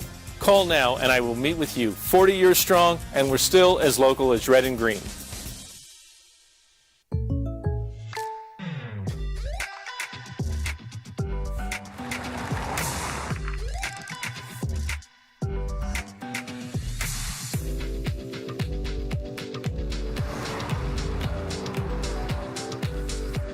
For your surprisingly great rates, contact your local State Farm agent today.